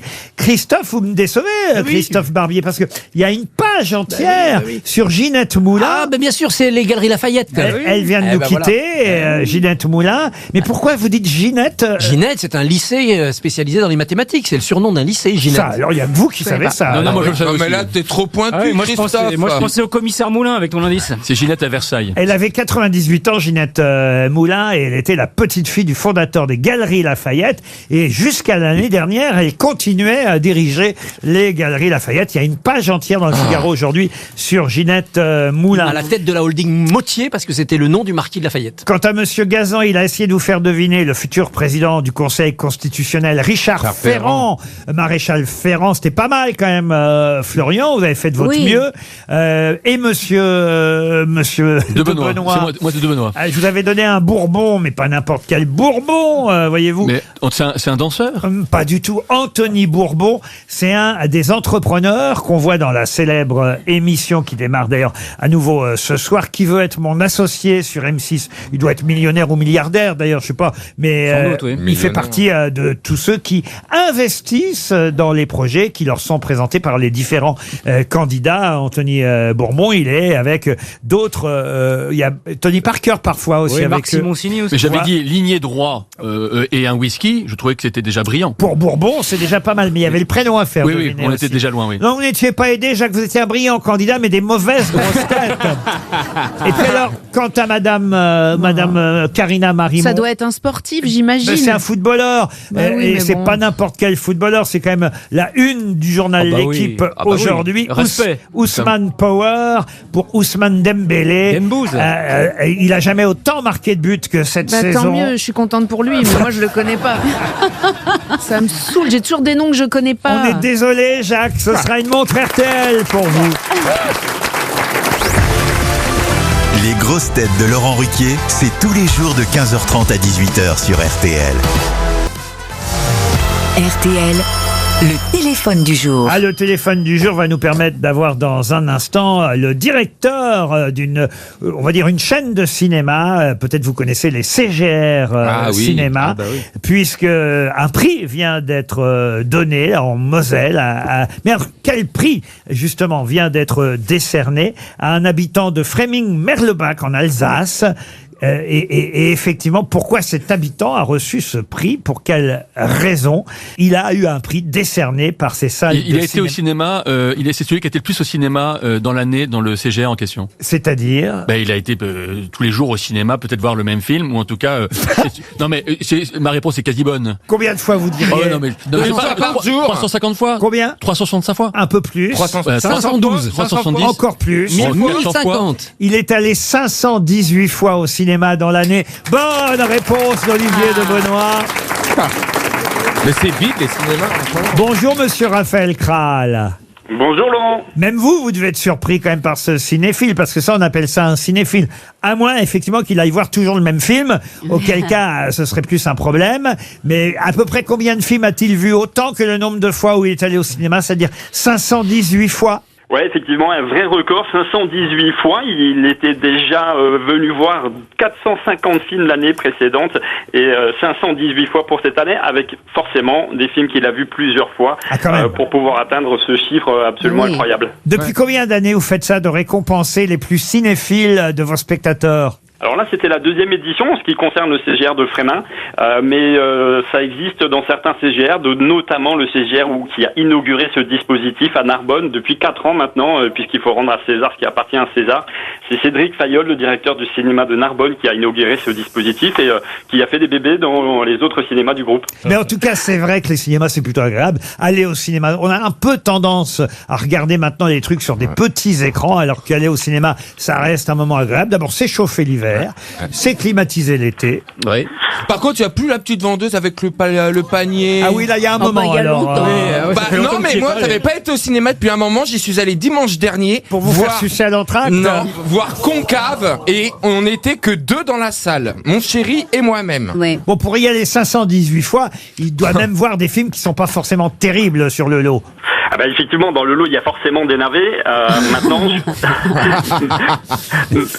Mais en il est pas l'occurrence, rancunier, on il essaie revient. quand même de le guider vers des films qui sont plus intéressants et il commence à plutôt avoir bon goût. Un Parfait Inconnu, c'est son film préféré du moment, par exemple.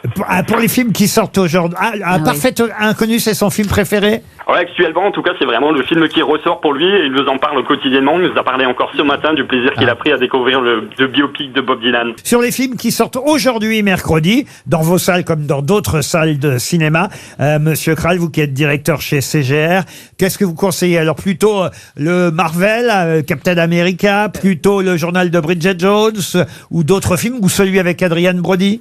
Ouais, alors si j'ai envie de faire un conseil en ce moment, ce sera plutôt 5 septembre qui est sorti la semaine dernière. C'est mon petit chouchou du moment. Ah oui. Mais je pense que le public va beaucoup se tourner vers le nouveau Marvel, effectivement, Captain America, sans trop de surprises. Et puis Bridget Jones, c'est un peu également une valeur sûre, même si on arrive au 5e opus. Je crois qu'on va remplir également des salles dès ce soir pour une séance particulière sur cette sortie-là. Vous ne nous en avez pas dit assez sur 5 septembre, puisque c'est un conseil que vous nous donnez. C'est quoi ce film? Munich. Absolument, c'est ça. C'est les attentats qui ont eu lieu aux Jeux Olympiques en 1972. Et c'est un thriller qui est vraiment très très réussi, qui est un peu passé entre les gouttes médiatiquement. Pour moi, c'est une belle réussite et j'ai envie de convier le public à découvrir ce film-là. Eh ben voilà, on prend le conseil. On n'ira peut-être pas 518 fois, mais on ira le voir. Merci, Monsieur Kral, pour vos réponses à nos questions.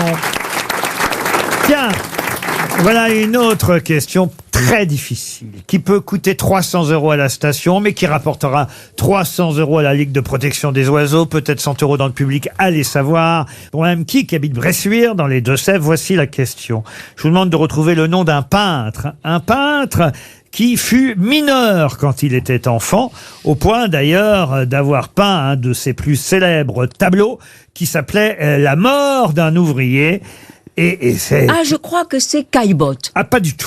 Pas du Caillebotte tout. était fils de bourgeois. Voilà. C'est un peintre français. C'est un peintre français. Du 19e. Du 20e siècle. Du 20e siècle. Il est mort en 93. C'était un ami de Picasso et il a commencé effectivement comme Galibo. On disait ça, hein, Galibo dans les pousser mines. les chariots. Voilà, quand il était gamin. Et puis il est devenu grand peintre, artiste peintre. Et on lui doit, entre autres, parmi ses célèbres tableaux, effectivement, La mort d'un ouvrier. C'est son tableau le plus célèbre. Fernand Léger. Parce qu'il a assisté, il faut dire, à un coup de grisou. Quand il était enfant, dans les mines, il a assisté effectivement à 79 morts d'un coup de grisou en septembre 1912. C'est pas Fernand Léger? Fernand Léger, non. Buffet, non? Buffet, non plus. À volonté, si vous voulez. À Narbonne, d'ailleurs.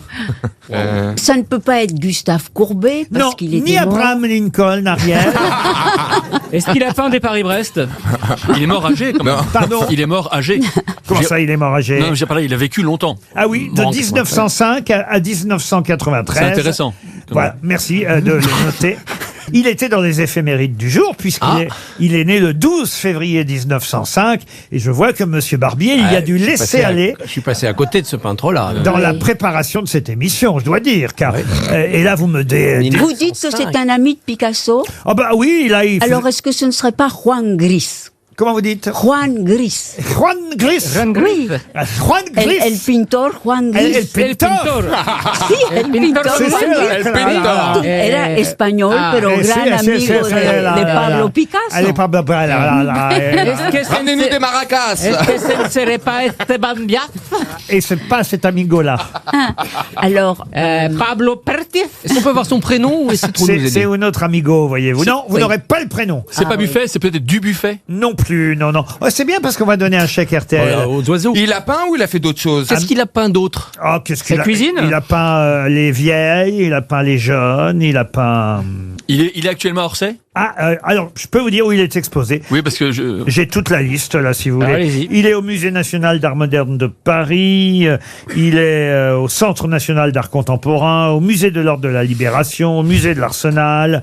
Il est exposé à Alger, à Amsterdam, à Bruxelles, à Londres. À Bruxelles? Oui, à Nancy. Non, franchement, il a beaucoup de... Et l'ouvrier mort est effectivement sa toile la plus célèbre. Il y a aussi les plongeurs, si vous voulez. Il a même eu le droit à un timbre qui reproduisait son œuvre. C'est pas Jean Eiffel? Non, Jean Eiffel, non. Et ce n'est pas du buffet. Non, ça fait 3 fois qu'on dit buffet. Buffet, du buffet, le buffet, ras le buffet, dans le buffet, hors du buffet. C'est pas dans la cuisine. Buffet volonté, buffet gratuit, buffet campagnard. C'est pas buffet, vous voyez? Bon, vous n'êtes pas commode aujourd'hui, Laurent. On va pas dire que je me serais pas donné. Non. Buffet froid? Non, c'est pas buffet. Albert Glaise? Non, c'est pas un produit du tiroir. C'est pas Albert Glaise? Non, Albert Glaise, non. Non, alors est-ce que d'abord c'est un peintre français? Ah oui, souvent à Neu-les-Mines, oui. S'il y avait eu, par exemple, quelqu'un qui représentait ici un tableau célèbre, je pense à quelqu'un qui jouerait la Joconde, vous voyez. Et on va donner un chèque, 300 € qui vont s'en aller, peut-être même 600, puisqu'on va donner 300 € à la Ligue de protection des oiseaux dans le cadre de la semaine Green sur RTL. C'est qu'on est écolo cette semaine dans tout le groupe M6. Tant mieux, ça fera de l'argent pour les petits oiseaux. Et puis je vais demander dans le public de lever la main si vous connaissez le nom de ce mineur, de ce peintre qui était mineur. Ah, il y a une dame, il n'y a qu'une dame là-bas. Avant de devenir un peintre majeur, bien sûr. Il y a une dame, je vais me déplacer. Déplacez-vous, monsieur Gazan. Bonjour madame, vous appelez comment? Monique. Alors Monique, qui était ce peintre? Édouard Pignon. Édouard Pignon. Bravo madame, vous gagnez 100 €. Bravo. Vous écoutez les grosses têtes sur RTL. Allez, on profite tout de suite de nos grosses têtes avec Laurent Ruquier, et ce jusqu'à 18h, vous le savez, avec Ariel Dombal, Stevie Boulet, Christophe Barbier, Olivier Debenoît, Karina Marimont et Florian Gazan. Puisque je vois que monsieur Barbier n'a pas révisé l'éphéméride du jour, je vais en profiter. Édouard Pignon, ça vous disait quelque chose? Ernest Pignon, ça me disait quelque chose. Ah non, c'est Pignon, Édouard. non, je suis passé dessus, maintenant. Pourquoi vous me dites Ernest puisque c'est Édouard? Pignon, c'est un... Voilà. Oui, aussi à part le Pignon de Francis Weber, il y avait le Ernest Pignon, Ernest. Eh ben, c'est Édouard. On a appris quelque chose. Tant mieux, on vient ici pour ça. Et madame, bravo, parce que vous avez remonté le niveau des grosses têtes et de ce public. Vous êtes la seule à ne pas être de la famille d'Olivier Debenoît. Oui, c'est la seule qui a des réponses. Et je comprends mieux maintenant pourquoi vous nous avez apporté une bonne réponse. Auguste Escoffier, ça vous dit quelque chose? Cuisinier. Lui, vous l'avez vu dans les éphémérides du jour, parce qu'effectivement, il est mort un 12 février. 1935. Bravo. À Monte-Carlo, à Monaco, il est mort, Auguste Escoffier. On l'appelait le roi des cuisiniers, le cuisinier des rois. Alors, il est mort assez vieux, quand même, il faut le dire. Il avait 88 ans. Il a fondé l'école au Ritz. Oui, c'est vrai qu'il était au Ritz. Bravo Ariel, on voit ceux qui ont un abonnement là-bas. Mais il a surtout fondé 3 desserts. La pêche Melba, la poire Belle Hélène et les crêpes Suzette. Excellente réponse de Christophe Barbier. La poire Belle Hélène, c'est grâce à Offenbach, le succès de la Belle Hélène d'Offenbach. Alors rappelons que c'est un dessert à base de poire pochée dans un sirop nappé de chocolat chaud. Et effectivement, c'est comment l'air de la Belle Hélène? Oh, il y a plusieurs airs dans la Belle Hélène. Je suis l'époux de la reine, le roi, nanana. Il nous faut de l'amour, n'en fut-il plus au monde. Alors pour moi, ce sera fromage finalement. La pêche Melba, c'était une danseuse ou une chanteuse? Une cantatrice. Melba, c'est une cantatrice australienne. Et alors le plus drôle, c'est les crêpes Suzette, parce qu'il avait servi ses crêpes au roi Édouard VII. Il voulait les appeler donc les crêpes Édouard. Et le roi a dit non. Et il a désigné une jeune fille, c'était sa nièce ou la serveuse, je ne sais plus. Et c'est comme ça que Suzette a donné son nom aux crêpes. Excellente réponse À propos des 3 desserts inventés par Monsieur Escoffier. Pour Ronald Distel, qui habite en Seine-et-Marne, pouvez-vous me dire à quoi la queue du renard a-t-elle donné son nom? Est-ce que ce ne serait pas la queue de rat, une espèce de petit truc pour faire la vaisselle? Ah, ça, alors vous connaissez un petit truc pour faire la vaisselle, vous, alors. Oui, une expédition en cuisine? Non, Rendez-vous en terre inconnue. Il y a une espèce de tige comme ça avec des petites épines au bout. Oui. Qui s'appelle queue de rat. Vous parlez d'un balai-chiotte, là. Ouais. Ah, tu utilises le balai-chiotte dans tes... Non, c'est queue de rat est autre chose. C'est aussi une vrille pour faire des petits trous, une queue de rat. Mais la queue de renard, c'est pour faire le ménage? Alors, ce n'est pas pour faire le ménage. Et alors, évidemment... c'est dans un métier. Alors, c'est pas dans un métier. C'est du bricolage. Mais il faut quand même rappeler que tout ça vient du Moyen-Âge au départ. Ah, bah c'est le roman de renard, alors peut-être. Alors, mais comment s'appelait le renard avant le roman de renard? Goupil. Alors... Et c'est le goupillon. Goupillon, Le oui, goupillon. Alors... Pour nettoyer les bouteilles. Les bouteilles. Alors, bien le goupillon pour bénir nettoyer la l'église. cheminée, pour nettoyer le conduit de la cheminée. Un ramoneur, pour ramoner. Parce que le goupillon, c'est aussi à l'église pour bénir ce le corps. mais le goupillon ne ressemble pas à une queue de renard. Non, en revanche, le goupillon pour nettoyer les bouteilles, un petit peu Arrêtez de plus. faire des gestes obscènes.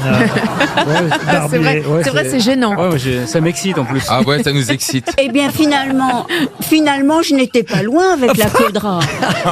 Pour nettoyer les bouteilles. Non, parce que pour l'instant, il n'est pas trouvé à quoi, effectivement, cette queue de renard a donné son nom, mais on est sur la piste, évidemment, avec le mot goupil, puisque avant le roman de renard, renard, c'était le nom du goupil, un goupil, c'était un renard. Très bien. Bon, alors, effectivement, ça vient de là. Alors, on est tout près, mais vous me dites goupillon, c'est pas un goupillon. Goupillard. Non, mais je cherche. C'est pour dégoupiller une grenade, la goupille. La goupille qui dégoupille une grenade. Bonne réponse de Christophe Barbier. Et oui, la goupille d'une grenade, ça vient du goupille, le renard. Allusion à la queue du renard, on tire dessus, vous voyez, comme la queue du Mickey, en quelque sorte. C'est une excellente... C'est un peu tordu, et ma réponse queue de rat était quand même plus logique. Bien sûr, Ariel. On va pas la contredire. Surtout un jour d'anniversaire d'Abraham Lincoln. Mais moi, je préférerais vous parler de De Gaulle. Et c'est une question pour Isabelle Gouez. Quel seul général et militaire français tutoyait le général de Gaulle? Juin. Leclerc. Alphonse Juin. Pardon? Alphonse Juin. Alphonse Juin. Bonne réponse de Christophe Barbier. Ah oui. Ils étaient à l'école de guerre ensemble, c'est pour ça. Ah, vous saviez ça? Oui, parce que pendant la guerre d'Algérie, ils se sont vraiment fâchés et ils se tutoyaient quand même. Une question pour Dominique Folgado, et ce sera peut-être la dernière pour aujourd'hui. Monsieur Folgado habite dans l'Allier. Quel point commun y a-t-il entre Salvador Dali et Arthur Miller? Point commun qui fait l'actualité aujourd'hui. La moustache? La même maîtresse. Non, Ils avaient tous les deux une maison à Cadaqués. Mais non, Salvador Dali n'a pas couché avec Marilyn Monroe et Arthur Miller avec Gala ou Amanda Lear. Ah bon? Est-ce qu'ils se sont inspirés d'un même phénomène, d'un même fait, d'une même histoire? C'est une personne en commun? Oui, absolument.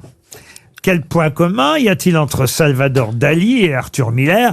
Et surtout, je vous ai dit un point commun qui fait l'actualité aujourd'hui. Ah! Oh! Un feu d'artifice quelque part? C'est une femme? Ils connaissaient tous deux la date de la naissance d'Abraham Lincoln. Ah bah oui. Quand elle a quelque chose dans le tintouin, comme disait ma mère. C'est dû à la sortie d'un film aujourd'hui? Bravo, monsieur. Bon, alors, c'est pas Barbier. Bridget Jones? Non. De Brutalist? Non, c'est de Brutalist. Alors. Est-ce que c'est les autres films du réalisateur du Brutaliste? Non, mais est-ce qu'ils jouent dans le film? Est-ce qu'ils sont représentés dans le film? Non, ils sont pas dans le film. Mais Adrienne Brody a joué. Adrienne Brody les a interprétés. Adrienne Brody a joué. Et Salvador Dali et Arthur Miller. Bonne réponse de Karina Marimon et Christophe Barbier. Adrian Brody, qui joue un architecte dans le film qui sort aujourd'hui, The Brutalist, a effectivement une belle filmographie, on le sait. Il a joué le célèbre pianiste dans le film de Roman Polanski, mais il a été aussi Arthur Miller dans un film qui s'appelait Blonde, où il jouait évidemment le mari de Marilyn Monroe, mais il a joué aussi Salvador Dali dans le film Minuit à Paris de Woody Allen. Voilà le point commun entre Salvador Dali et Arthur Miller. Ils ont l'un et l'autre été interprétés par Adrian Brody, qui est à l'affiche aujourd'hui dans The Brutalist. Bravo, vous y êtes arrivé. Les grosses têtes, toujours à vos côtés sur RTL. RTL, l'invité du jour. Notre invité du jour, c'est Patrick Fiori. Quelle chance! Il vient nous chanter une chanson de son album Le Chant est libre. C'est une réédition de cet album avec des nouveaux titres, 4 nouveaux titres. Il nous chante La gloire de nos pères. Je crois que c'est un titre signé Vianney et Patrick Fiori. La gloire de nos pères. Patrick Fiori. La gloire de nos pères. Un des titres de son album Le Chant est libre. Il sera à Paris, à la scène musicale, le 7 mai prochain. Il fait la tournée des grandes salles des Zéniths. Il sera chez vous à Roanne, Besançon, Strasbourg, Brest, Chartres, Toulouse, Angoulême au mois d'avril, Orléans, Blois, Lille, Nantes, Marseille, Clermont-Ferrand et Montpellier en mai. Et à Paris, donc je l'ai dit, le 7 mai précisément, à la scène musicale. Bienvenue, merci, Patrick Fiori. merci. Pourquoi vous nous faites chanter à cette heure-ci? À l'heure du goûter, je trouve que vous avez encore, franchement, déjà une jolie voix. Non, c'est gentil. Franchement, alors là, vraiment, la puissance, c'est ce qui s'appelle un chanteur. La chanson est belle. Je suis heureux d'être sur une émission qui est une institution. C'est vraiment Vianney qui a écrit avec vous cette chanson? C'est Vianney, il m'a fait une proposition et je la trouvais intéressante parce que j'étais pas allé vers ce côté un petit peu, on va dire, irlandais, un peu vraiment super joyeux, tout ça. Et puis voilà, je l'ai invité une fois, c'était sur le Corso Mezzo Mezzo 2, il a chanté en Corse, donc l'exercice était assez difficile pour lui, mais il s'est prêté au jeu et ça l'a fait. Et puis il s'est dit, s'il m'a invité une fois, peut-être que je vais l'appeler et lui proposer une chanson. C'est ce qu'il a fait. Et j'étais vraiment très heureux de la chanter et de me retrouver avec lui, parce que c'est vraiment... Ok, il chante bien, il écrit bien, mais c'est une belle personne. On va essayer d'en savoir encore un peu plus sur vous, Patrick Fiori, et sur cet album, grâce à quelqu'un qui se trouve au premier rang, qui s'appelle Laure. Bonjour Laure. Bonjour. Bienvenue aux grosses têtes. Faites quoi dans la vie, Laure? Je suis infirmière. Infirmière. Je vous souhaite de gagner le bon d'achat de 200 € sur le site Le Vent à la Française. N'y voyez rien de mal. C'est un site de bracelets mixtes, ajustables et personnalisables, des jolis bijoux, des cordons résistants à l'eau et garantis à vie. Je vous lis ce qu'on m'écrit, mais en tout cas, vous allez repartir avec un bon d'achat de 200 €. C'est toujours bon à prendre, à condition de me dire vrai ou faux, au moins 5 fois sur 6, par rapport aux affirmations données par mes camarades, affirmations qui concernent Patrick Fiori. Vous faites poker face, Patrick? Oui, mais non, je suis très étonné que personne n'ait réagi au Vent à la Française. Parce qu'on a déjà eu le sponsor hier, donc si vous voulez, tout y est passé déjà. Oui. Entre-temps, on a aéré le studio. Vous avez fait le tour. Et on pète, mais on ne répète pas. Monsieur Gazan, pour commencer. Alors, sur la chanson Qu'est-ce qu'on était beau, qui figure sur l'album, on entend Patrick Fiori, Icar, Slimane, Claudio Capeo et même Michel Drucker. Vrai ou faux? Vrai. Patrick? Vrai. Eh ben oui, c'est vrai. Il y a même Michel Drucker sur cette chanson. Et voilà, c'est la voix de Michel Drucker ce moment-là. qui termine la chanson. Parce que je lui propose, je dis Michel, c'est vous qui avez le regard sur nos carrières, vous avez reçu, vous nous avez tous reçus à chaque fois avec une bienveillance, tout ça. Peut-être ça serait bien avec cette phrase-là de nous accompagner encore un petit peu plus. Il me fait, d'accord. Qu'est-ce qu'on était beau, c'est un des titres de l'album. Christophe Barbier. L'album de Patrick Fiori, Si on chantait plus fort, sorti en 2005, était un album disponible en braille pour les sourds et les malentendants. Faux. Faux, oui que c'est faux. Bizarre, comme je suis jugé d'un coup, là. Stevie, maintenant. Non seulement Jean-Jacques Goldman compose pour Patrick Fiori, mais ils ont aussi chanté ensemble la chanson 4 mots sur un piano. Vrai ou faux? Vrai. Ça, elle a l'air de le savoir, elle n'a pas hésité. Vrai, effectivement, bien sûr que c'est vrai. 4 mots sur un piano avec Goldman. Monique Lemarcy a été une très grande programmatrice de cette station. C'est elle qui choisissait les chansons qui passaient sur l'antenne. Aujourd'hui, elle est à la retraite. Elle nous écoute parfois ici aux grosses têtes, donc elle sera contente qu'on parle d'elle. Et Madame Monique Lemarcy a lancé ainsi de nombreux chanteurs, parmi lesquels effectivement Jean-Jacques Goldman, mais même Julio Iglesias. Exactement. Julio Iglesias en France doit beaucoup à Monique Lemarcy, car passer sur RTL à cette époque, ça ne voulait pas dire n'importe quoi. Non, c'était monstrueux, c'était énorme. Donc, et du coup, ça a développé vraiment une carrière. Donc, moi, je la remercie personnellement pour Notre-Dame de Paris et puis pour moi d'ailleurs aussi. Voilà, tout simplement. Elle est belle, Ariel Dombal. Oui. À l'âge de 23 ans, Patrick Fiori a représenté la France à l'Eurovision avec la chanson Mama Corsica. Il a fini 4e du concours. Vrai ou faux? Vrai. Eh ben, c'est tout. hein. On a été plusieurs à terminer quatrième. Hein. Seriez pas fan de Patrick Fiori, vous? Un petit peu. Un petit alors, peu. Fiori, oui. Ah bah oui, mais je me disais aussi. Olivier de Benoît. Donc, lors de la visite du pape François en Corse, Patrick Fiori a chanté Terra Corsa à l'arrivée du souverain pontife et Futaka Cool au moment de son départ. Vrai ou faux? Faux. Il est vrai et faux. Ouais, voilà, c'est ça. Et la bonne du curé aussi, non? Il y a du vrai et du faux, non? Pour Terra Corsa, oui. Mais ce qui est chouette, c'est qu'il est dit que, en fait, d'habitude, son service de sécurité était beaucoup plus gigantesque que celui-là. Il a dit, mais quand j'ai atterri en Corse, j'ai compris que ma sécurité, c'était déjà la Corse. Waouh. Je signale d'ailleurs qu'il y aura un nouvel album. Bon, c'est pas tout de suite sur le mois d'août, fin août. On aura peut-être l'occasion d'en reparler à la rentrée, mais il y aura un Corso Mezzo 3 qui sortira. 3 qui sortira avec 12 nouveaux artistes, donc ça veut dire qu'on se retrouve le 23 mai 2026, je me fais la promo, hein. Le 23 mai 2026 à l'Orange Vélodrome avec un spectacle comme jamais, je pense que vous en aurez vu de votre vie, d'ailleurs même moi, je pense que je suis en train de réaliser un rêve, avec presque 110 artistes sur scène et 98% de la scène du continent, donc scène française, et pratiquement tous les artistes insulaires vont se rejoindre sur scène pour un spectacle exceptionnel, vraiment. Je suis le manager de ce spectacle-là et le défenseur de ces artistes. La Corse débarque à Marseille le 23 mai 2026 au Vélodrome, on peut dire au Vélodrome, oui, à Marseille, allez l'OM et allez Corso Mezzo le 23 mai 2026. Il est prud'homme de l'OE. Karina Marimont. Sur son album Un air de famille, Patrick Fiori chantait en duo avec Florent Pagny la chanson J'y vais, qui dit « Lors des auditions à l'aveugle, si ça bugle, si ça meugle, j'y vais pas. Si ça chante juste, si ça chante vrai. Si l'émotion envahit mon cœur, mon âme, mes pieds, j'y vais. » Vrai ou faux? Faux. Bah vous connaissez toutes les chansons par cœur, vous, manifestement. Bien sûr que c'est faux. On a inventé les paroles. Les vraies paroles, c'est ça. C'était sur l'album précédent. Mais ce qui compte, c'est cet album aujourd'hui. Le chant est libre qui sort en réédition.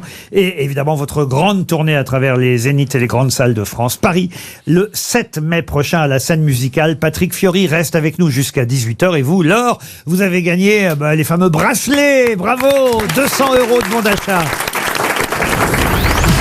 De 15h30 à 18h, les grosses têtes sont sur RTL. RTL, l'invité du jour. L'invité du jour, c'est Patrick Fiori. Pour son album Le chant est libre. Il y a beaucoup Icare qui a travaillé avec vous. On a fait 4 chansons, 5 en tout en mangeant des graines et du poulet. Patrick Sébastien voulait vous en parler, cher Patrick Fiori. Je l'adore. Non mais c'est vrai. Patrick Fiori, on a tellement de points communs. Déjà, il s'appelle Patrick. Et moi, je m'appelle Patrick. C'est fou. Et n'empêche que Sébastien, si tu retires 4 lettres et que tu les changes, bah ça fait Fiori. C'est fou. T'as chanté La gloire de nos pères. Et moi, j'ai chanté Les baloches à patoche. C'est un peu la gloire de ma père. Fais-nous voir tes baloches à patoche. Ça va aller, Je Patrick. l'adore. Il revient la semaine prochaine, d'ailleurs, Patrick Sébastien aux grosses têtes. Nicolas Sarkozy vient d'arriver. Bonjour, monsieur Fiori. Alors, votre dernier album s'appelle Le chant est libre. Eh ben, profitez-en, moi je suis plus en mode le bracelet est serré. Vous avez des dates de tournée, moi j'ai des horaires de sortie. Nikos, votre copain Nikos est là aussi. Et oui, salut les loups. Patrick, il est coach à The Voice Kids depuis 2015, ça fait 10 ans. Ça veut dire qu'aujourd'hui, les premiers candidats qu'il a vus, ils ont pile l'âge de se dire qu'ils ont bien fait de continuer leurs études. D'ailleurs, je me disais un truc, les loups. Est-ce qu'après The Voice Kid et The Voice, on pourrait pas lancer The Voice Senior? Ah non, pardon, ça existe déjà, ça s'appelle N'oubliez pas les paroles avec Nagui. Merci Nikos. Et je te fais un cœur avec les doigts et surtout un doigt avec le cœur. Ciao, ciao. Heureusement que c'est radiophonique. Le pape François, pour terminer. Deus Sanctus, Urbi et Orbi, et Fiori. Il les connaît bien, Patrico. Il a chanté, il est venu le temps des cathédrales, il a brûlé les planches. Patrico, c'était beau quand je suis venu à la Corsica. Tu as chanté Terra Corsa. En plus, tu étais tout en blanc, on aurait dit un ange. Ah, mais il vient de comprendre pourquoi l'abbé Pierre, il était habillé en noir. Vous pouvez applaudir Marc-Antoine Lebray. Et Patrick Fiori va maintenant, cher Patrick, si vous le voulez bien, animer la valise RTL. Il suffit de me donner un numéro de 1 à 20. Vous connaissez le principe. 18. Le 18. Vous allez vous présenter à monsieur ou madame. C'est un monsieur, Guillaume Toulotte. Monsieur Toulotte, qui habite dans le Nord. Monsieur Toulotte habite rue des Petits Chiens. J'espère que ça a sonné. Ça sonne déjà, mais surtout qu'il va décrocher. Monsieur Toulotte. La question qu'il faudra lui poser, c'est quel est le contenu de la valise RTL. Je vous fais confiance, Patrick, je vous laisse faire. Toulotte. Hein. Ça sonne chez Monsieur Toulotte. Il a dû acheter un truc.